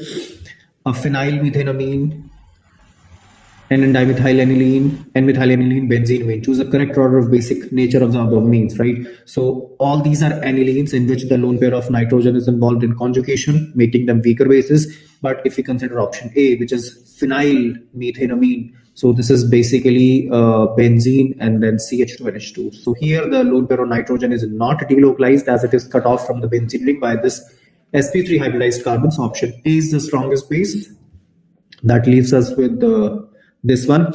Now, if you consider the other options, right, all are anilines, but in one case, option D, we don't have anything attached to nitrogen. In C, we have one methyl, which because of the plus I effect, little bit increases its basicity. And option B has two methyl groups joined to the nitrogen of aniline, which again increases its basicity a little bit more as compared to option C and D. So the correct answer would be option A, B, C, D. Moving to the next question, sucrose contains alpha D glucose and beta D fructose. So A matches with second. Okay, so that gives us an answer. Pretty easy question. Lactose contains, in that case, beta D galactose and beta D glucose, and maltose contains alpha D glucose and alpha D glucose, 2 units of alpha D glucose. Moving to the next question. An inorganic compound on treatment with constant H2SO4 produces brown fumes. So it hints about NO2 and dark brown ring with ferrous sulfate in presence of concentrated H2SO4. Yes, all these facts point to the presence of nitrate and iron in the mixture. Also, compound X gives a precipitate Y, which when its solution in dilute HCl is treated with H2S gas. The precipitate Y, or treated with when treated with concentrated HNO3 followed by excess of ammonium hydroxide, gives deep blue. So that undoubtedly points towards the presence of Cu2 plus ion, right? Because as it forms a deep blue colored complex in ammoniacal conditions. So the correct answer is option C. Moving to the next question, among the given species, the resonance stabilized carbocations are, we know that resonance will be there if the positive charge is adjacent to a pi system, which happens in option A and option B. As you can see that the positive charge is next to a double bond. But in case of option C, there is an sp3 hybridized carbon, as well as option D. So the molecules given in C and D are not resonance stabilized. So the correct answer is option A and B. That is option C. Moving to the next question, identify the species having one pi bond and maximum number of canonical forms you can draw. SO3 has 3 pi bond, O2 has 1 pi bond but not maximum canonical structure. SO2 has 2 pi bonds but not maximum canonical structure. So that leaves us with carbonate because it has 1 pi bond and there are 3 canonical structures possible for this. So the correct answer is option D. Moving to the next question, in elementary chemical reaction, the expression for dA by dt. So A is a product. So we can write that the rate of formation of the product, right, which is dA by dt, related to the rate of reaction as half dA by dt. It is the rate of consumption of the reactant, which is K1A2 minus the rate of consumption of the product, which is K inverse and A square. So if you take 2 this side, so we will get the expression for dA by dt, which is the rate of formation of the product. So this is 2 K1A2 minus 2 K inverse A square, making option D is the correct answer. Moving to the next question, the total number of isomers for a square planar complex. This is a square planar complex where all the 4 ligands are different. So there is no optical isomerism because it is planar complex. Planar molecules are not optically active. And the number of geometrical isomers would be 3. Please remember that for a square planar complex, which has all 4 ligands in different nature, will have 3 geometrical isomers. But then this is not the correct answer because there are ambidentate ligands. So the total isomers would be 3 geometrical isomers multiplied by, there are 2 possibilities for thiocyanate, linkage through nitrogen or sulfur. And similarly, there are 2 possibilities for nitro, linkage through nitrogen and oxygen. So using simple permutation and combination, we will get the correct answer as 12. So option D, making it as the correct answer. Moving to the next question, the E0 value of cerium 4 plus 3 plus redox couple is 1.74 volts. So this is something you have to memorize. It is given in NCERT book in D and F block elements. Cerium 4 plus in plus 4 state. This is very important reagent. Cerium is more stable in plus 4 state. No, because the reduction potential is high. This definitely means that cerium is more stable in plus T state. So statement 1 is correct, but statement 2 is not correct. So option B is the correct answer. A group 15 element, which is a metal, forms a hydride with the strongest reducing power. As you move down the group, the bond strength of the central atom with hydrogen decreases, and the tendency for hydrogen donation, that is the reducing strength, increases. So in group 15, bismuth is the strongest reducing agent. Question number 16, in redox titrations, the indicator used are sensitive to changes in pH. No, they are sensitive to change in oxidation potential. In acid-base titration, the indicator is sensitive to change in oxidation potential. No, they are sensitive to change in pH of the solution. So these terms are interchanged, making both statements incorrect. So both statement 1 and statement 2 are incorrect. So again, option B is the correct answer.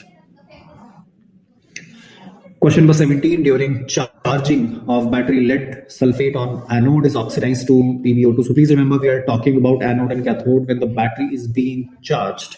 So yes, at anode, lead will be oxidized from plus 2 state to plus 4 state. So this statement is correct. During charging of battery, lead sulfate on cathode is converted to PbO2. No, Pb2 plus is getting oxidized to Pb plus 4. So this is oxidation. The electrode has to be anode, not cathode. So option B is incorrect. Okay, well, that gives us the correct answer as option C. Lead storage battery consists of grid of lead packed with lead dioxide as anode. No, this is cathode they're talking about. So option C is incorrect. Lead storage battery has 38% solution of sulfuric acid electrolyte. Yes, approximately 38% solution of H2SO4 is used as an electrolyte. It's pretty much a fact that you can remember. So option A and D, that is option C is correct. Which one of the following 0.06 molar solution has lowest freezing point? So we know that depression in freezing point is a colligative property. So greater the number of solute particles, greater will be the depression in freezing point and lowest freezing point. So basically we are talking about the maximum number of solute particles, which is in aluminum sulfate, that is 5 particles.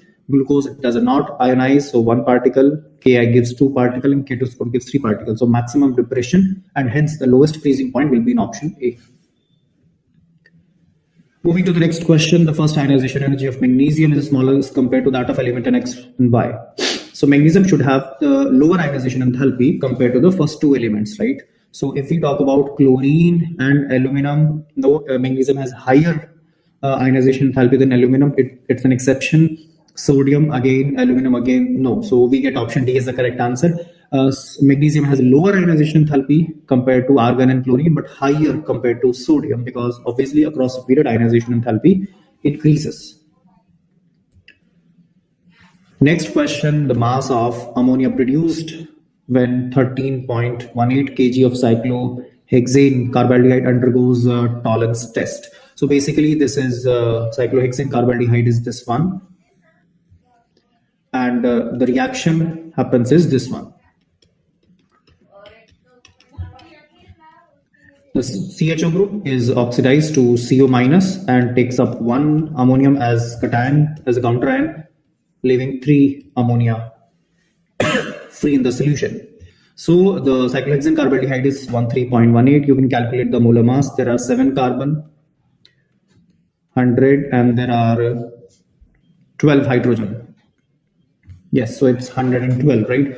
So the number of moles of cyclohexane carbaldehyde is 13.18 kg multiplied by 10 raised to the power 3, right? If we are converting it into gram, divided by the number of moles, which is 112, right? Number of moles, which is 112, and this is the number of cyclohexane carbaldehyde, right? The mass in gram divided by the molar mass.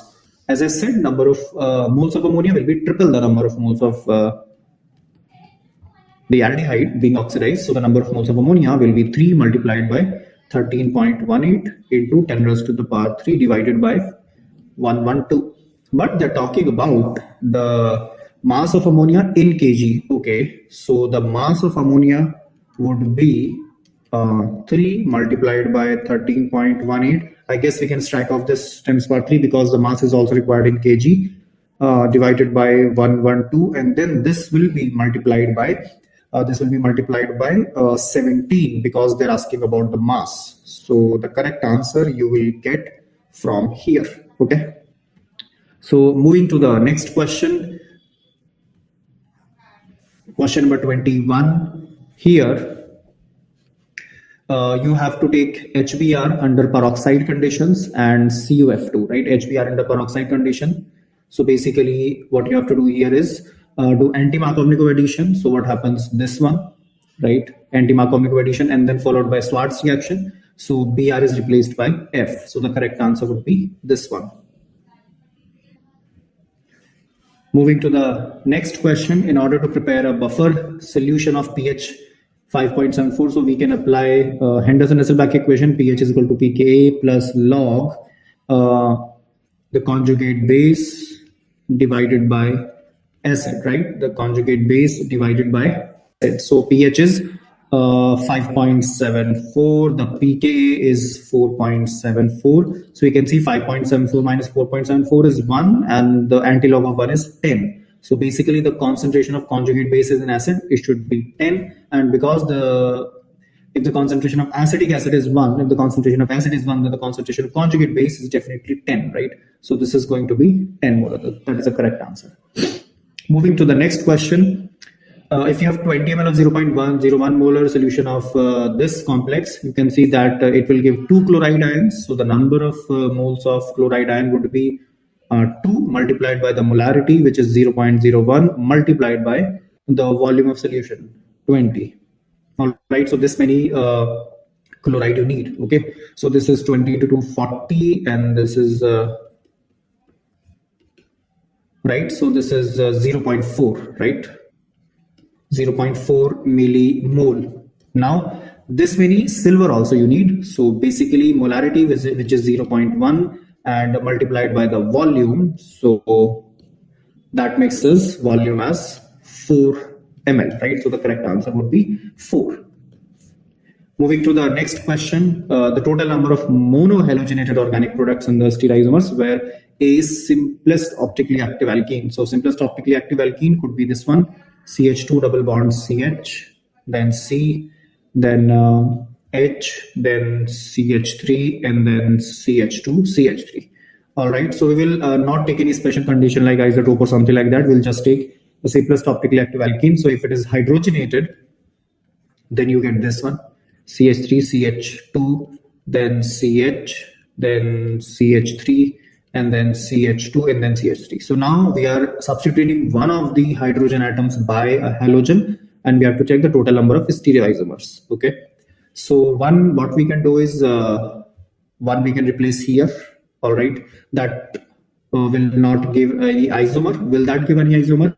You'll have to check about that, right? So if you replace one of the hydrogens here, so a group is changed. One of the ethyl group is changed into CH2Br. So this is this CH2 and then CH3 and then CH2 CH3. So can you see that this carbon is now joined to one hydrogen, one methyl, and one bromoethyl. So yes, this is a chiral carbon. So there are two isomers like this. Okay, now if I replace the next hydrogen by bromine, now let's see what happens. So this is CH3 CH and then it is Br, then this is CH and then CH3 and then CH2 and then CH3. So now can you see there is this chiral carbon atom because it is joined to bromine, methyl, hydrogen, and this group, and as well as this is also optically active, right? This is also chiral carbon because there is one ethyl, one methyl, one hydrogen, and then one this group. Okay, so the total number of isomers here would be 4. Okay, similarly you can replace this one. If you replace this hydrogen, as a group, right, you will not get any chirality here because there will be two ethyls here, so that will be one molecule. So 4, 5, 6, and then 7. And lastly, if you replace one methyl by one halogen, again you will not get any chirality because the two ethyl will be identical. So 7 plus 1, 8. So the total number of isomers formed in this case will be 8, leading to 8 as the correct answer. All right, moving to the last question. For the reaction A gives me the value of equilibrium constant at 300 Kelvin and 180 m is 100. The value of K is given to be 100. The value of Gibbs energy, very simple question. This is ln10 they have given. So minus RT ln K. Now you don't have to substitute the value of R, I guess, because they have asked the answer as XR. So minus R, temperature is 300 Kelvin. Temperature is 300 Kelvin and equilibrium constant is 100, right?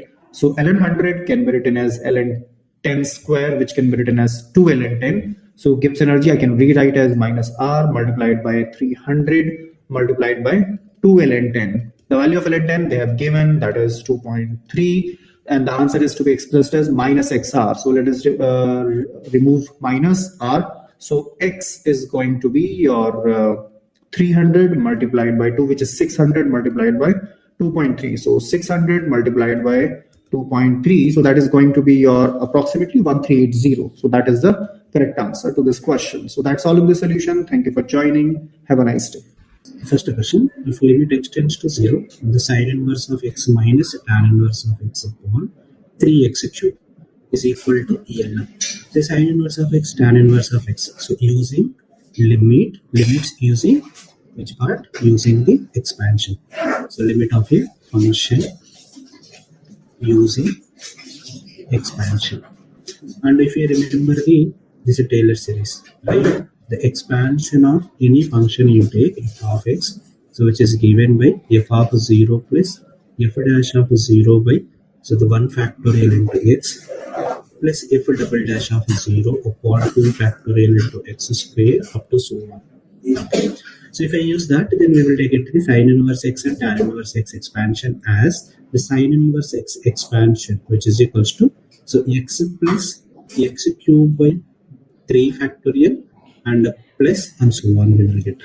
And tan inverse x will be x minus x cube by, so here 6 you will get 3 factorial and plus x power 5 by some value you will get and so on.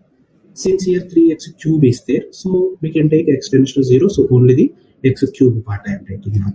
So limit x tends to 0, if I write here x plus x cube by 3 and plus up to so on. So the minus of x minus x cube by 3 factorial and up to so on upon 3x cube. See, x minus x will get cancelled. They mention which is equals to some L. That is some finite value they have given. X minus x gets cancelled. Now x cube if I take common, here x cube if I take common, this gets cancelled. Now what is left now? So 1 by 3 plus 1 by 6, right, upon here 3. Only this part, and remaining all values will become, because next term will be x power 5, x power 7, x tends to 0. The numerator part will become 0 only. So which is equals to L. This is going to be our L value. They're asking 6L plus 1. Now if I simplify this, then you will get the LCM will be 2 plus 1 3. So 3 by 6 into 8. So L is equals to 3 by 6 into 3. So 3 gets cancelled. L is equals to 1 by 6. So 6 times of 1 by 6 plus 1, which is going to be 1 plus 1, 2. So the answer for this one is option C. Next question, choose the correct statement about two circles whose equations are given below. Circles have same center, circles have no meeting point, circles have only one meeting point, circles have two meeting points. See, circles have same center, that means those two circles should be concentric circles only. But if you see here, what is center 1 of the given circle? Yes, 5 comma 5. And what about center of the second circle? That is 11 comma 5. So these two circles are not having the same center, so not the first option. Have no meeting point and only one meeting point and having two meeting points. So that means here no meeting point means circles are not touching at all, are not intersecting. Only one point means either circles touches externally or internally. Having two meeting points means circles are touching at two distinct points. So this is the possible case for this. Okay. Or this is for this one having only one point. So circles can touches externally or circles can touches internally also. Okay. So in this case, they are having one meeting point. No meeting point means circles are separated with some distance. Now to get the like these conditions, right? Relative positions of two circles we are having. So let's take radii also. So the radius of the first circle, which is equals to root over the 25 plus 25 and minus 41. So that is going to be 50 minus 41 root 9, which is equals to 3. Now R2, if I take radius of the second circle, that will be 121 plus 25 minus 137, right? So which is equals to 146 minus 135, right? 146 minus 135 if I do, so much you will get 146 minus 135, so 651 and 431. Okay, 137, sorry. So 137, then it will become the root over 9 only, so which is equals to 3. Now distance between centers also if I take C1, C2, so that is going to be root over 11 minus 5, 6 square, 36, which is equals to 6. There is C1, C2, which is equals to R1 plus R2 only, right? There is a distance between given two circles centers, which is equals to the sum of their radii. That is happening in which case? Here. This is our C1 and this is our C2 and R1 and R2. So in this case, we are having C1, C2 is equals to R1 plus R2. So which means circles are touching externally. That means they are having only one meeting point. So answer is going to be option C. So what is condition for this one? When it is touching two points, that means C1, C2. So it has to be greater than the R1 plus R2. Sorry, less than R1 plus R2. The distance is more now here. And in this case, C1, C2 is greater than R1 plus R2. Here, C1, C2 is equals to mod of R1 minus R2. And moreover, here condition will be mod of R1 minus R2. Okay, those are the conditions for this question. Now, answer is option C here. Right. So if I1, I2, I3 they have given, and here 0 to 1, 0 to 1, 0 to 1. So x belongs to what they have given, 0 to 1. Then x minus x square minus x cube, this relation between 0 to 1, we know x is greater than x square is greater than the x is greater than the x square, right? And same way x square is greater than the x cube. If I take a negative, then you will get minus x less than minus x square. And here also minus x square less than minus x cube. Now if I take the exponential part, e power minus x less than e power minus x square, e power minus x square is less than e power minus x cube, which means e power minus x is less than the e power minus x square is less than the e power minus x cube, right? So from here e power minus x cube is greater than e power minus x square is greater than e power minus x. Now if I apply the limits for this, right, then what a condition you are getting from here, you will get e power minus x cube is this one, and e power minus x square, if I take the integral 0 to 1 e power minus x cube dx greater than integral 0 to 1 e power minus x square into cos square x dx, which is greater than integral 0 to 1 e power minus x times cos square x dx, which means this is our I3, which is greater than the I2, which is greater than the I1. So answer is going to be option C. I3 is greater than I2 is greater than I1.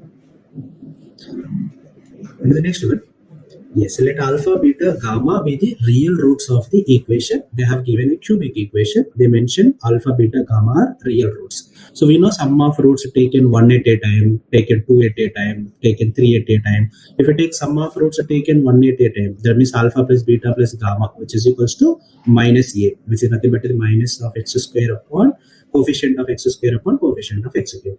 Next one, alpha, beta plus alpha, gamma plus beta, gamma, which is going to be just b only, b by a, but here b by x cube coefficient is 1 only, and alpha, beta, gamma is equals to minus c, right? This relation we are having from the given roots of the equation.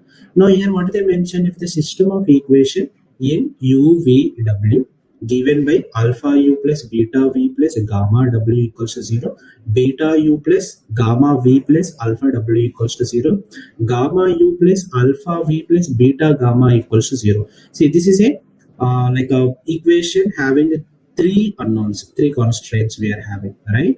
So it is a, and moreover if you observe this one, it is a like kind of ax is equals to 0 format, which means homogeneous, so 3 by 3 system of equation, right? So when homogeneous equation said to be have a non-trivial solution, when it will happen, so if and only if the determinant of the coefficient matrix has to be equal to 0, right? So if I take the determinant of the coefficient matrix here, what is that? Alpha, beta, gamma, and next one is beta, gamma, alpha, next one is gamma, alpha, and beta, so which is equals to 0. Now from here what I will do, if I take the R1 tends to R1 plus R2 plus R3, right, then you are going to get the alpha plus beta plus gamma, then that we can take it as common, alpha plus beta plus gamma times of 1 1 1 and beta gamma alpha gamma alpha beta, so which is equals to 0. And further we can do the C2 tends to C2 minus C1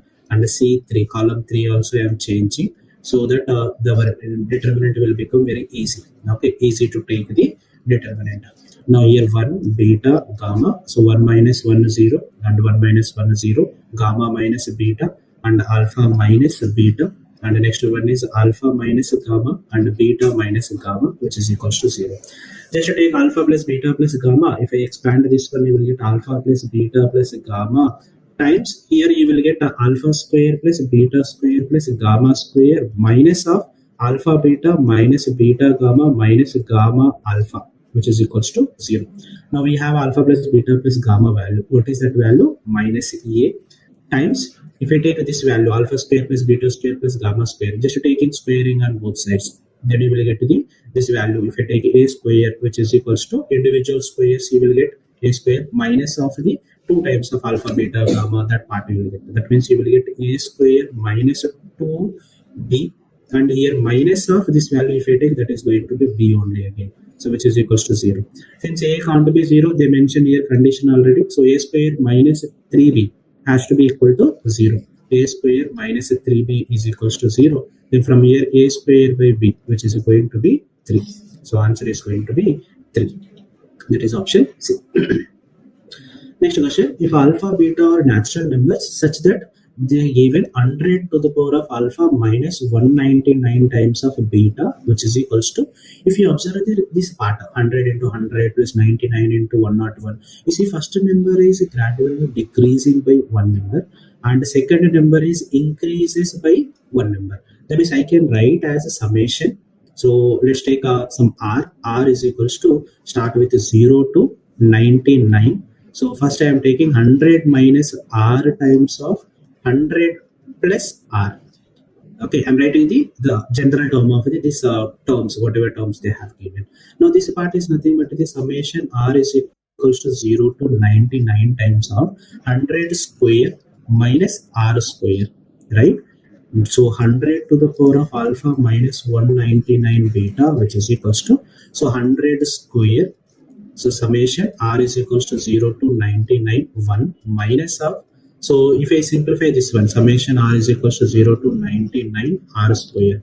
So 100 square, and here 1 is repeating how many times? 100 times. So 0, 1, 2, 3 up to so on till 100. That means again 100 you will get 1, 1, 1, 100 times minus r square, 0 square plus 1 square plus 2 square plus 3 square plus up to so on 99 square.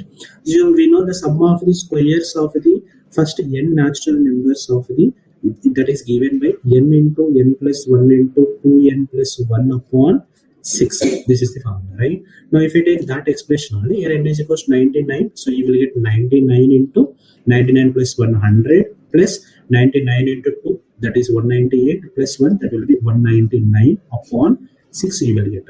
So that means you are going to get 100 power 3 here, so 100 cube minus, so 99 into 100 upon 6 times of the 199. Now if you compare this part, 100 to the power of alpha, which means alpha has to be equal to 3. Then next 199 coefficient is beta, so that beta value is going to be 99 into 100 upon 6, right? So if I take 3 2s and 3 3s, 3 3s and 2 1s, 2 50s. So this is going to be 30 0 and 30 into 5, 33 into 5. That will be 5 3s 15 and 5 3s 15 1 16. So that is going to be, so 1650. Now they are asking us to find the alpha value what we got and beta value we got. They are asking us to find the slope of the line passing through the alpha comma beta and origin. The slope of a line will be, the slope is equals to, so we have beta upon alpha only, right? Because beta minus 0 upon beta minus alpha, y2 minus y1 upon x2 minus x1. There will be 1650 upon 3, which is equals to 3 5s are 15, and again 3 5s are 15 and 0. So 550 is the answer for this question.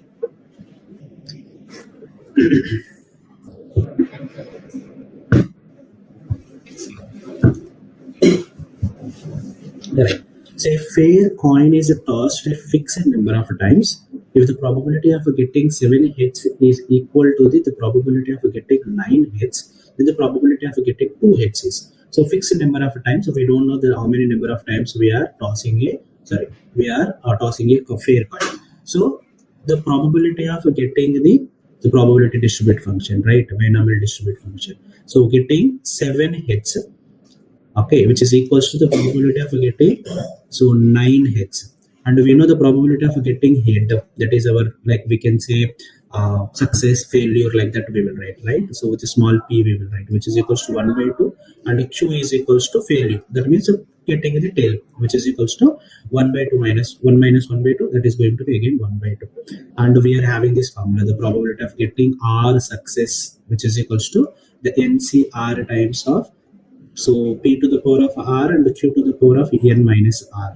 like success to the power of r and failure to the power of n minus r. So if I apply that condition, you will get here 7cr and 1 by 2 to the power of r is equals to, sorry, ncr.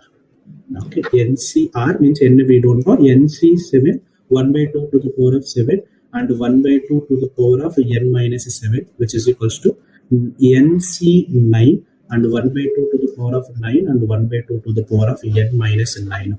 Now if I simplify this, so 1 by 2 whole to the power of 7 and 1 by 2 whole to the power of 7, that gets cancelled. nc7, which is equals to nc9, which means n is equals to either 7 is equals to 9, that is not possible, n is equals to 7 plus 9, so n is equals to 16. N is equal to 16 we got. Then the probability of getting 2 hits is, that means the probability of getting x is equals to 2 now, right? So that will be 16c 2 and 1 by 2 to the power of 2 and 1 by 2 to the power of 14. So which is equals to 16c2 value if I take. So 16 into 14 upon 2, right? And 1 by 2 to the power of 16. So this part we can write it as 16. I can write it as a 2 power 4 into 15 upon, so 2 power 17. So that part will become 15 upon 2 to the power of, so 17 minus 4, that will be 13. So 15 upon 2 to the power of 13. That will be the answer for us. So answer is going to be option A. Right. To the next question. Yes, the value of a summation n is equals to 1 to 100 integral n minus 1 to n e power x minus the greatest part of x. So summation n is equals to 1 to 100 integral n minus 1 to n e power fractional part of x only. Because x is equals to what we will write, the greatest integer function plus, so it's the fractional part. And fractional part function value always lies between 0 to 1 only. Right.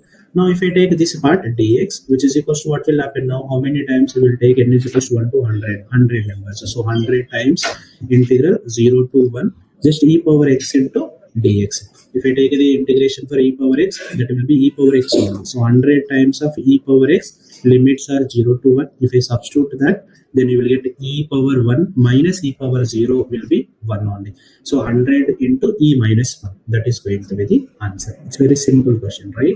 Just basic definition of it. Next question says the value of a 3 plus 1 by 4 plus 1 by 3 plus 1 by 4 plus and so on, infinite series, sum of infinite series, right? What we will do, let's consider x is equals to 3 plus 1 by 4 plus 1 by 3 plus, again you see from here onwards what is happening, the same value it is repeating. That means this entire value is approximately equal to x only. Now from here what will happen, 3 plus, so 1 by, here you will get to 4x plus 1 upon x. Now if I simplify further, 3 plus x by 4x plus 1. Now further if I simplify, 3 into 4x plus 1 plus x upon x, which is equals to x, here 4x plus 1. Now if I cross multiply, then you will get so x times of 4x plus 1, and which is equals to 3 times of 4x plus 1 plus x. Simplify this, 4x square plus x, which is equals to 12x plus 3 plus x. X will get cancelled. 4x square minus 12x minus 3 equals to 0. Right? So it is going to have the root. Now let's solve for the root of this equation. So x is given by 12 plus or minus root over 144 and plus 4 for the 16, 16 3s, that will become 48, right? Upon 2 4s 8. See here x is equals to 3 plus only, so it can't be negative value, right? So now this part if I simplify, 12 plus or minus root over 144 plus 48. So 12 and 5 4 9 and 1 192, right? Upon 8. Now you need to simplify this part, okay, which is possible to take here 12 and here also 12 is there, or you can write the simplification only. Just to do the simplification, you will get the answer. Answer is going to be option D, 1.5 plus or minus root 3. Okay. Now next question, let vector alpha I plus beta j be obtained by rotating the vector root 3i plus j by an angle 45 degrees about the origin in counterclockwise direction. Okay, let's take the coordinate axis.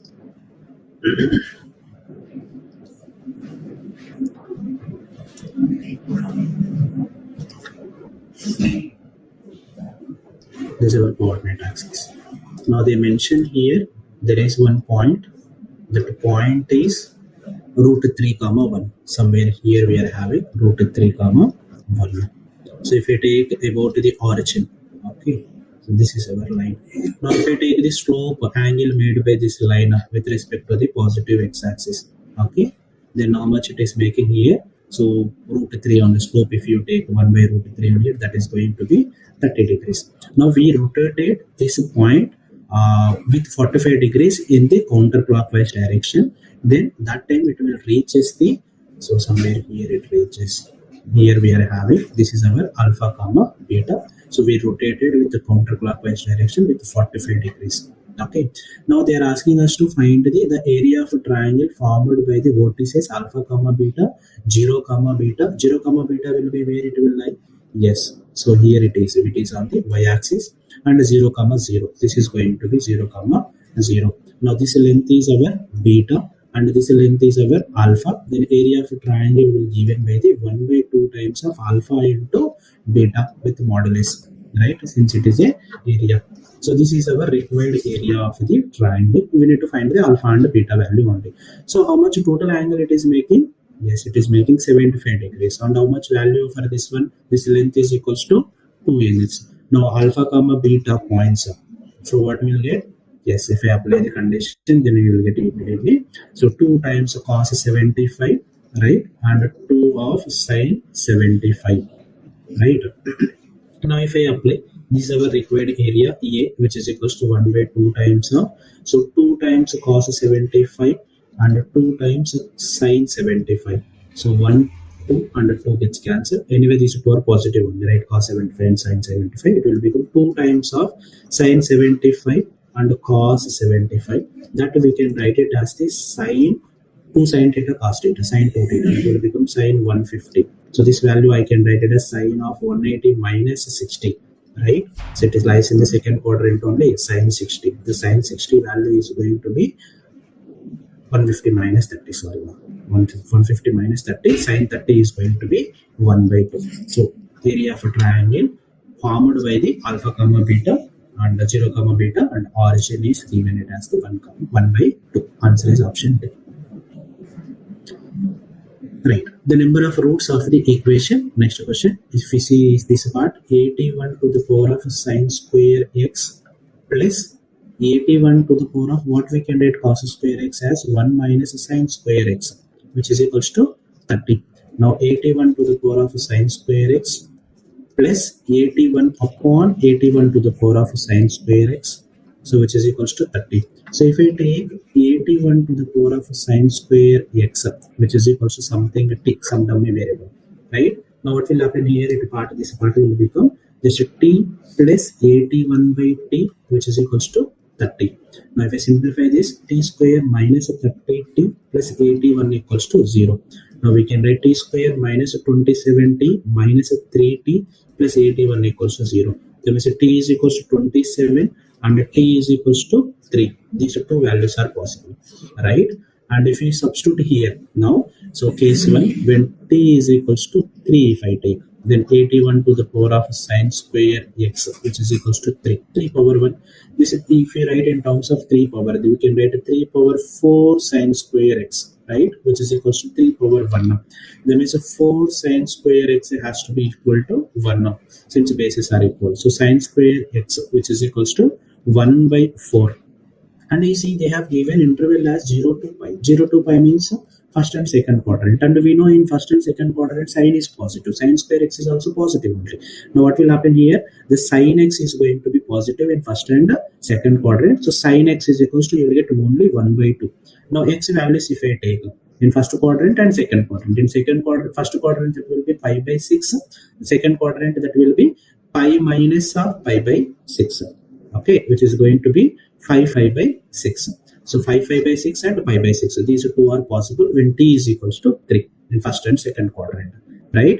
And the next case is case 2. If I take a case 2 now, the case 2 is the same way you will take the now when t is equals to 27. Then that time what will happen? 3 power 4 sine square x is equals to 3 power 3 we can write, which means 4 sine square x, which is equals to 3. This is the possible case. Now from here sine square x is equals to what will happen? 3 by 4. Then sine x is equals to, it will become root 3 by 2. Since sine x is positive in first and second quadrant, I am taking only positive value. Now here what are the possible values for x here?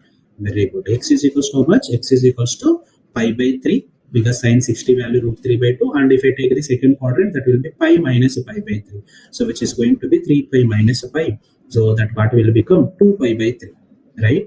So how many values you are getting? In 0 to pi, the roots of the 81 to the power of sine square x plus 81 to the power of cos square x is equals to 30. We are having 4 values, right? Answer is going to be option D, that is 4. Okay, right. So let A and B two sets such that n of A intersection B complement, which is equals to 50, and n of B intersection A complement, which is equals to 30. N of A union B complement is equals to 70. N of A intersection B, which is equals to 0, not possible. That is statement 1, and statement 2 is n of A complement complement union B, which is equals to 50. So first what we will do, we will take the statement 2 part. Okay. Then we will take the statement 1 also. So if we take the statement 2 here, so here what we will do, you see n of A union B complement they have given. What is the value? N of B A union B complement is equals to 70 they have given. Now this part I can write it as n of A complement intersection B. So whole complement, right? So same meaning only these two, which is equals to 70. Now from here what will happen? This part will become, so the universal set minus of n of A complement intersection B, which is equals to 70. So n of U, and we are having n of A complement intersection B value. How much they have given? 30. So which is equal to 70 plus 30, 100. So the cardinality of the universal set will be 100 now. Okay. So once you got the cardinality of this part, now if I take the statement 2, the statement 2 is n of A complement union B they have given. This one I can write it as n of A intersection B complement whole complement. So that means the cardinality of the universal set minus the n of A intersection B complement. So n of U, that is equals to 100 minus A intersection B complement is how much they have given? 50. So 50. So which is equals to 50 only. That means statement 2 is true. That is correct. Statement 2 is correct. So where statement 2 is correct, option B and option C they have mentioned. So option B and option A are wrong. Okay. So now statement 1. For statement 1, so we have this condition. Okay, what they have given here, if it is not possible that n of A intersection B is equals to 0. So first let's assume that, so what will happen when you take n of A intersection B is equals to 0? So if I take n of A intersection B is equals to 0, then they have given, so we are having n of A value. If I take n of A, what we can write, so when when there are now elements in the intersection B, so if this is set A and this is set B, right? Now A and B. Now A is nothing but the n of A minus B, or you can write A intersection B complement plus n of A intersection B. This is the possible, right? Now n of A intersection B is equals 0. N of A is equals to how much you will get now? N of A intersection B complement only. That value is equals to 50, right? N of A is equals to 50 we got. Now, if I take the n of A union B complement, so they have given this value, and if I write this part only, n of A union B whole complement, so n of A union B complement, that will be n of A, right, plus n of B complement and minus n of, so you will write A intersection B complement, right? So which is equals to how much you will get here? They have given it as the 70. That this is 70. So n of A we are already having, that is 50. So 50 plus n of B complement, right, minus n of A intersection B complement is 50, which is equals to 70, right? Now from here what we are getting, n of B complement, so which is equals to, so 50 gets cancelled, 70 you are getting. So n of B complement is equals to 70 means n of B is how much now? 100 minus 70, but n of A U is equals to 100 only, right? So this is not going to possible. It's not possible. Okay, that means statement 1 is wrong. So which option is going to write now? Statement 1 is false and statement 2 is true. So option B is possible. Okay. Good. Next question. If A and B are respectively the semi-transverse and the semi-conjugate axis of the hyperbola whose eccentricity. So hyperbola eccentricity. What is the eccentricity of hyperbola? E value has to be greater than 1 for the hyperbola, right? So that satisfies, eccentricity satisfies this equation 9e square minus 18e plus 5, which is equals to 0. So we can write 9e square minus 15e minus 3e plus 5 equals to 0. Then if I take a 3e common here, then you will get a, so 3e minus 5 and minus 1 if I take common, 3e minus 5. So you are getting e is equals to 5 by 3 one value and e is equals to 1 by 3 one value. So this is not possible because e value has to be greater than 1. So this is not possible. Only possible value is e is equals to 5 by 3. This is possible. Now what they mention, if SC is focus, they have given it as the 5 comma 0 and directrix they have given it as the x is equals to 9 by 5 and focus is on the x-axis, right? Now this will be AE comma 0, right? And x is equals to what we have, A by E, right? Now if I take the difference of these two, because we are having these two values, so if you take the difference between the distance from focus to the directrix, if I take, so that is going to be what you will get, AE minus A by E, which is equals to 5 minus 9 by 5. So this is going to be 25 minus 9, 16 by 5. And here you can take A common, then E minus 1 by E. Now E value we can find now, because E value already we know, that is 5 by 3. So 5 by 3 minus 1 by E, that will be reciprocal, that will be 3 by 5. So which is equals to 16 by 5. Now A times of here, this value will be, so 3, LCM will be 15, right? LCM will be 15. And yes, so 3 5s are 5 5s are 25 minus 5 3s are 3 3s are 9, which is equals to 16 by 5. 16, and this 16 gets cancelled. 5 ones are 5 3s are, A by 3 is equals to 1, which gives A is equals to 3, right? So we got the A value. Now next condition, when focus is on the x-axis, then we have this relation, that is B square is equals to A square times of E square minus 1. This is the relation between A, B and E. Now B square value, which is equals to, we are having A square value 9 and E square value will be 25 by 9 minus 1. So 9 also gets cancelled, 25 minus 9 will be 16. So B square is equals to 16. So B square is equals to 16 now, and A square is equals to 9. So 9 minus 16, right? That is going to be our answer. 9 minus 16, which is equals to minus 7, right? So answer is minus 7, option A. Right. The real valued function f of x, which is equals cosecant inverse of x upon root over x minus the greatest part of x, where greatest part of x denotes the greatest integer function less than or equal to x, defined for all x belongs to. That means they are asking domain only, right? For what values of x this f of x is defined. That is what they are asking. See, this is a like a rational function only. We are having numerator and denominator. So when we will say we will find the numerator derivative, let's check that is a d1, denominator d2, and we will take the intersection part of d1 and d2.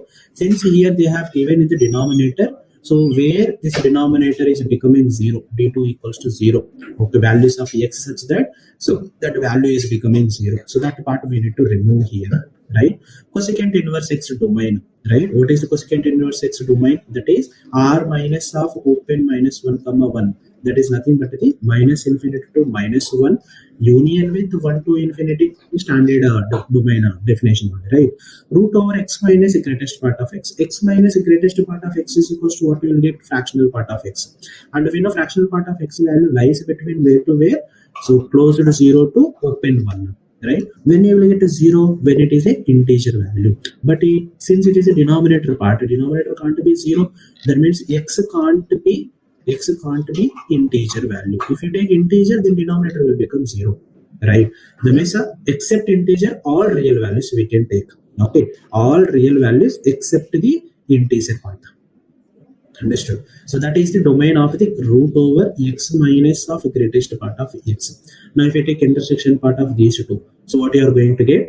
Again r minus z only, but in that we need to remove this minus 1 to 1. That is all non-integers except the interval between minus 1 to 1. So this is going to be the answer. All real except integers, but minus 1 to 1 in between real values also we need to remove, right? All reals except interval minus 1 to 1. All reals, but integers also coming that time, but we should not take the integer. All integers except 0 minus 1. This is not at all possible, right? So answer is going to be option D. All non-integers except the intervals. Okay, interval that is minus 1 to 1. That is going to be the answer. The direct question, right? Which of the following is true? Which one is true here? Yes, very good. Option B. Sine inverse x is greater than the tan inverse x. Okay, by the graph and by the definition, just by taking the trial and error method also we can identify this answer. I hope no need of explanation, right? It's a direct method only, right? Right. Next question. So if letters of the word Eklavya are arranged so that any two of the vowels are together. So how many vowels we are having in this? Yes, 3 vowels we are having. How many we are having? A, and E. These 3 are the vowels here. They mentioned in that 2 vowels are together and the third is not adjacent to other two, then how many such arrangements are possible? So first case one we are taking, because here vowels are repeating, right? So let's take A together, okay, and E is separated, okay. So E is separated. Now in that case, here you see, so K and here L, right, and V and gap again, and we don't have condition on this consonants. I am taking consonants and I am arranging them. Okay. So these four letters arranged, yeah, those four letters arrangement can be done in factorial ways. And next one is five gaps. We need to arrange this A's, right? That can be done in 5C two ways, and again so two factorial ways.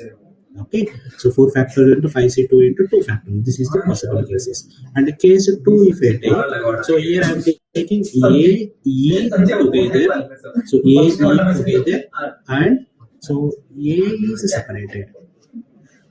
Okay. So now in that case, what will happen again? 4 factorial. So 5C2. So into 2 factorial, and again these two can internally among themselves together, right? When they are together, AE can come or EA also can come. So one more time together, 2 factorial. This is for the AE arrangement and EA arrangement. Okay. So now if I take the total possibilities, that will be, so 2 factorial into this value, 2 times this one and 1 time this one, then that will be 3 times of the, so 4 factorial into 5C2 into 2 factorial. That will be 3 into 24 into 2 into 5C2 value. That is going to be 10 only. So 24 2 is a 48, 48 3 is a 144, 144 into 10, that is going to be 1440. So answer is going to be option B. Okay. Good. Next question. If the point P on the curve 16x square plus 25y square, which is equals to 400, is at a distance of root 20 from origin, then focal distance of PR. See, what is it represents? It represents the, very good, ellipse only, right? So if I write in the standard form, x square by 25 plus y square by 16, which is equals to 1. So what is the focal distance? Right? Focal distance is nothing but you take any point P on the curve, right? So let's take some x1 comma y1, right? And distance from the focus. Focus if you take A comma 0 only. So which means SP only. So SP is equals to what we have definition, E times of PM only. So which is equals to E times of what will happen here. So A plus or AE plus PM. So AE plus x1 only, right? So this part will become the focal distance if I take the focal distance, right? So SP is equals to E times of PM. That is going to be, so the x1 plus, yes, x1 plus AE, right? This is our the focal distance, x1 plus E. Now we need to find the x1 value only. Now they mention any point on the curve they mention. So which one we will use? We'll make use of the parametric form. So I'm choosing the point P as the, what are the parametric forms for this one? Very good. A cos theta and B sin theta. What is A value here? 5. So it will become 5 cos theta, and here it will become 4 sin theta. Right. And what we need A value. A value already we are having, A is equals to 5, and we need E value also. For that, what we will do here? So major axis is what? Along the x-axis. So we are having 16 is equals to 25 times of 1 minus E square. If we take this condition, then you will get 16 by 25, so which is equals to 1 minus E square. So E square is equals to 1 minus 16 by 25, which is equals to 9 by 25. So E value will be 3 by 5, right? Now if I take this part, so x1 is equals to 5 cos theta, right? And the next one is so 5 cos theta plus or minus here, right? Yes, plus or minus, or plus here A is equals to 5 and A is equals to 3 by 5, you will get 3. So 5 cos theta plus 3, right? So this is the value, and we need to find the now cos theta value. For that, what they have given, distance from origin. Okay, so origin is 0, 0. They mentioned OP, which is equals to how much they have given, root 20. So if I take the distance between O to P, then if I take squaring on both sides, then we will get here. So 25 times cos square theta plus 16 times of sin square theta, so which is equals to 20. Right. Now if I simplify this, 25 times of, we need cos theta value only, I am converting into in terms of cos only. So 1 minus cos square theta, which is equals to 20. Then 25 cos square theta minus 16 cos square theta. That will become 9 times of cos square theta, which is equals 20 minus 16, 4. So 2 2s are and 2 3s are. Now from here cos square theta, which is equals to what you will get here, 2 by 3. So which means, yes, cos square theta is equals to 2 by 3. Yes, that's fine. I think we made some mistakes here.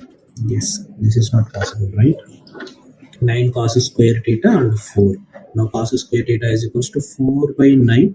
From here cos theta is equals to plus or minus 2 by 3. Now by substituting here, you will get the focal distance. So 5 times of, so plus or minus 2 by 3 plus 3, right? If I substitute here, then you are going to get the answer as the 7 and 3. This part is a plus or minus xe. I have written in the reverse way. Yes, a plus x1 e. Okay, this is the our focal distance, a plus or minus x1 e. The vector a, b and c are such that a is perpendicular to b crosses. That means what should happen? They dot product. So when they are perpendicular, so the dot product will become 0. So a dot product with c, which is equals to 0. So which is nothing but the box of ABC, the scalar triple product, right? So if you try write the box of ABC, so 1 1 en and 2 4 en and 1 en 3 has to be equal to 0. Okay, so now only one condition I will apply. C2 tends to C2 minus C1. If I do, then you will get the here 1 2 1 and 1 minus 1 0, 4 minus 2 n minus 1 n 3, which is equals to 0. So now possible values of n only they are asking. So 1 into 6 minus n square plus n, right, plus 0 times of something and plus n time of, so 2n minus 2 minus 2, which is equals to 0. Now this part will become 6 plus n minus n square plus 2n square and minus 4n, which is equals to 0. So you will get 2n square minus n square, that will become n square minus 4n plus n minus 3n, right, and plus 6, which is equals to 0. See, it is a quadratic equation in n only, right? So they are asking possible values of n only. So if you take the discriminant for this one, discriminant will be 9 minus 4 6 24, which is less than 0. That means no real value of n. So no real value of the n. Answer is option D. Next question. For the function y is equal to sine inverse of log of x by 2 with base a with the greatest integer function. See, when we have sine inverse of f of x, what is the domain for this one? This f of x has to be lies between minus 1 to 1 only, because sine inverse of f of x. So basic the domain of the function is, that means this log x by 2 with base a has to be between minus 1 to 1. But here they have given greatest part, right? Greatest part of log x by 2 base a, if I take, it will become less than 2, right? Because 1, when you will get 1 point something, also greatest part will become 1 only, so less than 2. This is the possible value. Now if I change the a value, right, then our domain is also changing. That means the domain depends on the a, depends on a. And the next range, what is range for this part, right? What is minus pi by 2 to pi by 2? But your greatest part is there, always you will get the integer values only. So range of this function, range is what? Minus pi by 2, 0 and pi by 2, and it is independent of a. Okay, so here they mentioned domain depends on a, but here domain does not depend on a, so this is not true. Range does not depend on a, yeah, that is true. Domain and range both depend on a, so but range is not depending on a, right? None of this, so answer is going to be option B. Right, if n is the number of irrational terms in the expansion of 3 power 1 by 4 plus 5 power 1 by 8 whole power 60. For this one, I will give you one shortcut. The shortcut is, so the integral terms, so integral terms of an expansion of the form, so a power 1 by b plus b power 1 by 2 whole to the power of n, where a and b are prime numbers. Okay, in that case, when A and B are prime numbers, so then the integral terms are given by the n by LCM of P comma Q with the greatest part plus 1 when n is completely divisible by n completely divisible by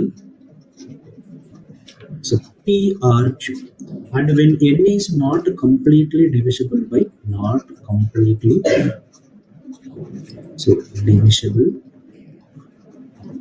by PRQ, then number of integral terms will be n by LCM of P comma Q with the greatest part. There is no plus 1 here. Now you see 1 by 4, 1 by 8 and 60. So 4 and with 8, 60 is not completely divisible. That means integral terms will become now in this case. So number of irrational terms they are asking, right? What we will do? Total number of terms minus irrational terms, right? So that only we will do. Then you will get the irrational terms only. So total how many terms we are having? 61. Minus to find the rational terms. So how you will get rational terms here? Rational terms is given by the n by LCM of P comma Q. Okay, this is our n. But here they have used n only. Let's take some R here. Okay, here also R. Here also R. But this is the general case I have written that way. So here R and here also R.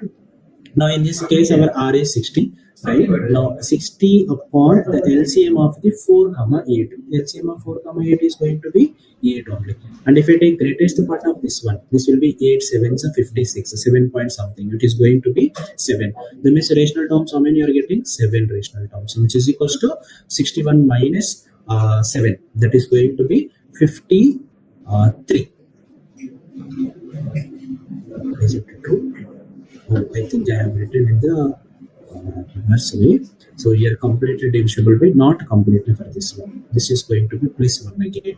Okay. So and here it is completely divisible by. Okay. So 60 by 8 and plus 1, that is going to be 8 you will get. 61 minus 8, that is going to be 53. Okay. So this is going to be our n value now. So they're asking n minus 1 is divisible by. If I take if n is equals to 53, yes, n is equals to 53, then n minus 1 will become 53 minus 1, that is going to be 52. Okay, then 52 is divisible by, here you see which number is divisible here, 26 is divisible. Okay, so make a change, make a note of this part. Okay. Now next part is, next one is, so another way is also there. This is using the remark. Okay, some shortcut. Then method 2 is we will take the general term. So when you take the general term here, so you will take the TR plus 1, which is equals to the 60 CR 3 power 1 by 4 whole to the power of 60 minus R and 5 to the power of 1 by 8 whole to the power of R. And here we need to identify the R value. So the R value lies from where to where? 0 to 60 only. Now multiple of R we need to take. Then from there we will identify the rational terms where you are getting the rational terms. That way also you can do. Next question, the smaller area bounded between a parabola y square is equals to 8x. This is of the form y square is equals to 4ax, right? A is equals to how much? 2. And straight line y is equals to x and lattice rectum. What is lattice rectum here? X is equals to a only, right? That means x is equals to 2. So if we take the coordinate axis and this is our curve now, y square is equals to 8x curve having focus at the 2 comma 0. And the lattice rectum is going to be this one. This is our lattice rectum. So 2 comma 0. And if we see the y is equals to x line, if I take the y is equals to x line, so that is going to be, so in this way. Okay, when x is equals to 8x is equals to x, if I take x is equals to 8 and y is equals to 8 and 0, at these 2 points it is intersecting, right? 0 comma 0 and this is going to be 8 comma 8 and this is our y is equals to x and this is going to be our x is equals to 2 lattice rectum. Now area bounded between the parabolas and the straight line and the lattice rectum. So which part it is? So this part. Okay. So how you will get this part? Integral. Yes, area is given by integral where to where? 0 to 2 we are taking.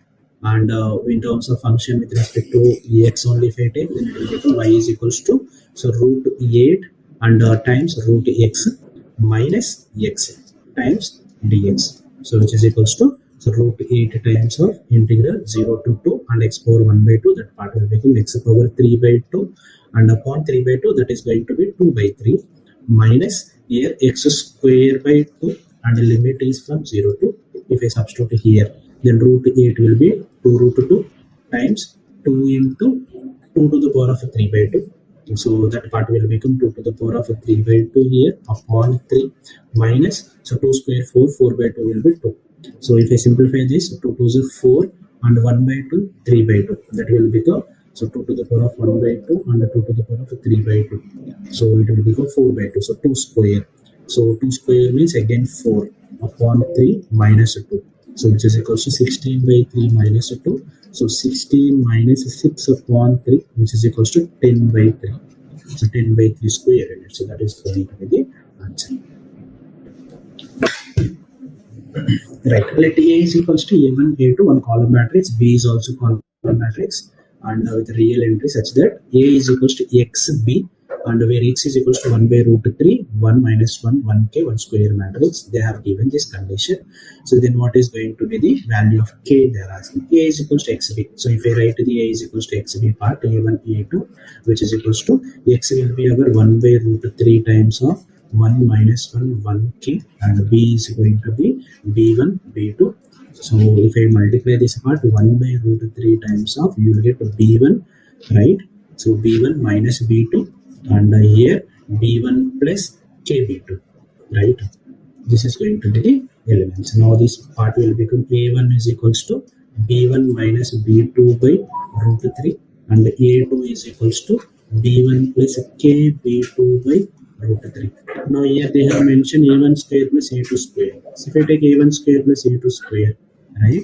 So A1 square plus A2 square, so which is equals to the B1 minus B2 whole square upon 3 plus B1 plus K B2 whole square upon 3.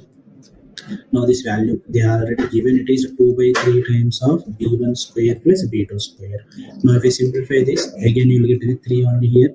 B1 square plus B1 square, 2B1 square and plus B2 square plus KB2 K square B2 square. So 1 plus K square times of, and here you will get the B2 square.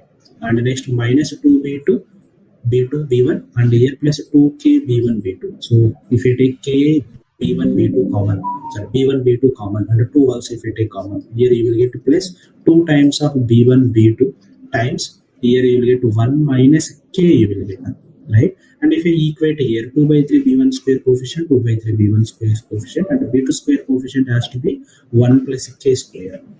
Okay, right? So 1 plus K square and 1 minus K has to be equal to 0. So 1 minus K has to be equal to 0. Then from there K is equals to 1 you will get. So answer will become K, because there is no B1 B2 coefficient here. The B1 B2 coefficient has to be equal to 0. That means 1 minus K has to be equal to 0. K is equals to 1. So answer is going to be 1, the value of K. Right, next one, n be a positive integer, let A is equals to summation K is equals to 0 to n minus 1 to the power of K n c K and 1 by 2 whole power K plus 3 by 4 whole power K and so on. Okay, so let's take a set A, which is equal to summation K is equals to 0 to n nck times, so this part I can write it as, if I take it this minus 1 to the power of K inside, right, this part will become minus 1 by 2 whole power K and plus minus 3 by 4 whole power K and plus minus 7 by 8 whole power K and plus minus 15 by 16 whole power K plus minus 31 by 32 whole power K. Right, now you take values here. So K is equals to 0 one time, K is equals to 2 one time, 3 one time, like that. And now all terms will get scanned because alternative terms will get the negative. Here sign depends upon the K value. All terms will get scanned. So what is left? The last term will be left. The last term will become in this way. So that part will become 1 minus 1 by 2 whole power K. Okay. Yes, 1 minus 1 by 2, here summation K is equals to 0 to n and nck also if you apply, then here you will get 1 minus 3 by 4 whole power K and plus 1 minus 7 by 8 whole power K plus 1 minus 15 by 16 whole power K plus 1 minus 31 by 32 whole power K, right? Understood. Now from here what will happen? This part will become 1 by 2 power n and 1 by 4 whole power n, because if I apply the values like k is equals 0, 1, 2 up to n, then all terms will get cancelled, only last term will remains. Plus here, so 1 by 8 whole power k n and 1 by 16 whole power n and 1 by 32 whole power n. Now this is our a, and this one if you observe, this is in this format: 1 by 2 power n plus 1 by 4 power n plus 1 by 8 power n plus 1 by 16 power n and 1 by 32 power n. So it is a finite GP. Then if I take this value, first term is 1 by 2 power n, then 1 minus 1 by 2 power n. There are again 5 terms we are having, 0.5 upon 1 minus 1 by 2 power n. Okay, so if I simplify this expression, now a is equals to, so 1 by 2 power n times, so 1 minus 1 by 2 power 5 n upon, this part will become 2 power n minus 1 upon 2 power n. So 2 power n, 2 power 1 will get cancelled. Now a times of 2 power n minus 1, which is equals to 1 minus 1 by 2 power 5 n. Now if you see here, they have given 1 minus 1 by 2 to the power of 30. That means this 5 n has to be equal to 30. Then n is equals to, you are going to get it as the 6. So what is the value of n now? N is equals to 6. Right? N is equals to 6. Answer is n is equals to 6. Next, we'll consider the statistics of two observations as follows. Observation 1, observation 2, size is 10 and n, mean they have given, and variance also they have given. So here 10 observations they have given. So mean of the first observation. Let's take for the observation 1. So for observation 1, mean is equals to 2, which is given by summation of, so how many numbers they have given? 10 numbers. So xi upon 10. So from here, summation xi. So I is equals to 1 to 10. So which is equals to how much you will get? So 2 into 10. Right? So that will be 20 you will get. Now next they mentioned variance here. Right? So variance, if you take variance, how you will get? Sigma square, that is 2, which is equals to, so summation, so I is equals to 1 to 10 xi square upon 10 minus mean value square. Mean is equals to 2, so 2 square. So from here, summation of xi square, which is equals to 4, and if I take minus 2, it's this side, it will become plus 4 plus 4 plus 2, that will be 6. 6 into 10, that is going to be 60. That is our value. Right? This is from the, so observation 1. And observation 2, if you see, they have given size is n and mean they have given 3. So 3, which is equal summation I is equals to 1 to n and yi upon n. We don't know the n value here. So from here, what will happen? Summation yi value, which is equals to 3n you are getting. And variance they have given 1, so which is equals to, so 1 is equals to summation yi square upon n minus the mean square. Mean is equals to how much? 3. 3 square will be 9. So from here, summation the yi square, which is equals 9 plus 1, 10. So you are going to get the 10n. This is our summation of the squares of the observation 2 values. Now they are asking us to find the, if the variance of the combined set of these two observations is 17 by 9, then the value of n is what? So how you will take? So we will take the combined value, that is our sigma square. So which is equals to summation xi square plus yi square with summation only upon, here we will write the 10 plus n. So total 10 numbers and n number size minus the mean value, that will be summation xi plus yi upon 10 plus n whole square. Okay, this is the combined value. This value they have given it as 17 by 9. So 17 by 9 is equals to, we are having this value also. Then we'll substitute those two values.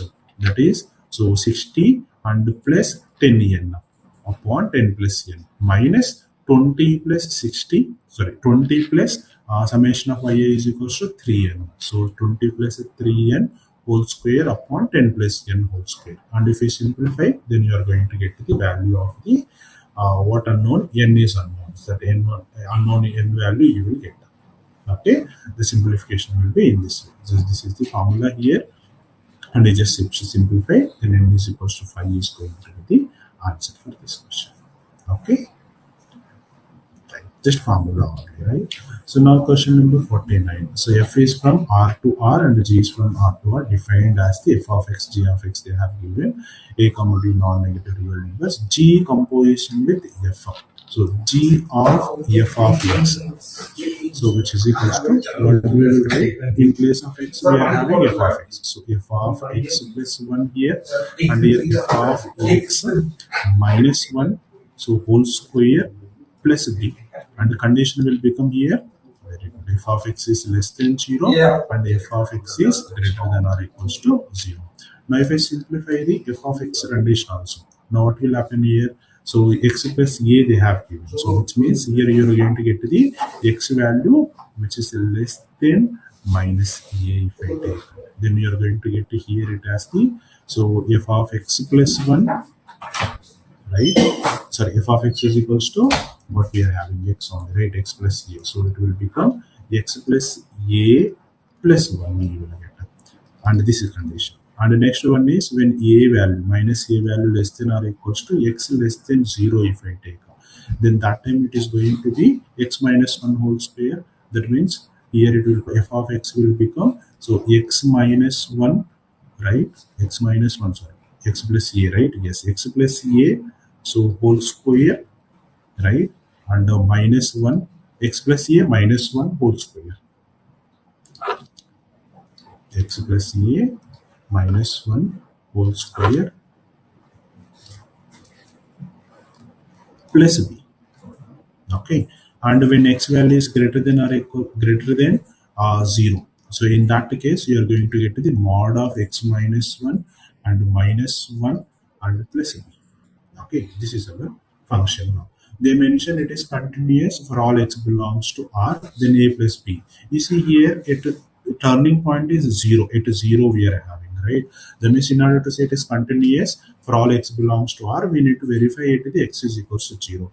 That means we need to take the g composition with f of 0, which is equals to g composition with f of 0 plus, which is equals to g composition with f of 0 minus.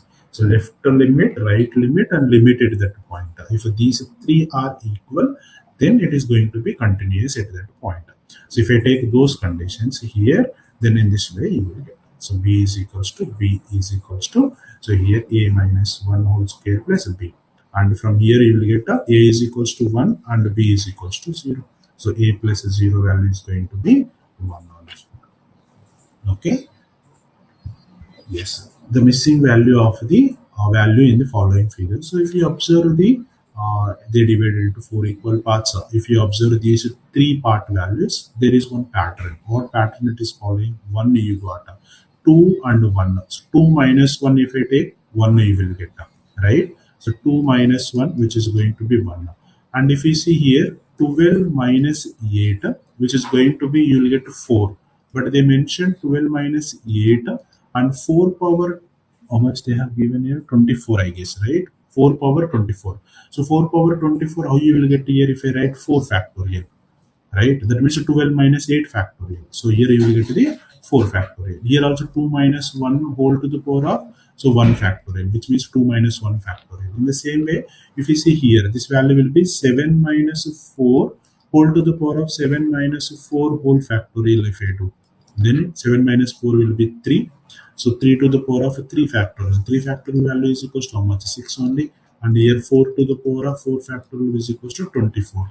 Now in the same way, what will happen? 5 minus 3 whole to the power of 5 minus 3 factorial, which is equals to 2 to the power of 2 factorial, right? Which is equals to 2 power 2, which is equals to 4 only. So answer is going to be 4 for this question, right? I hope you understood all the questions. Yes. So if any question is not clear, go through the solution again and try to understand that, and again listen the solution. Thank you. Take care.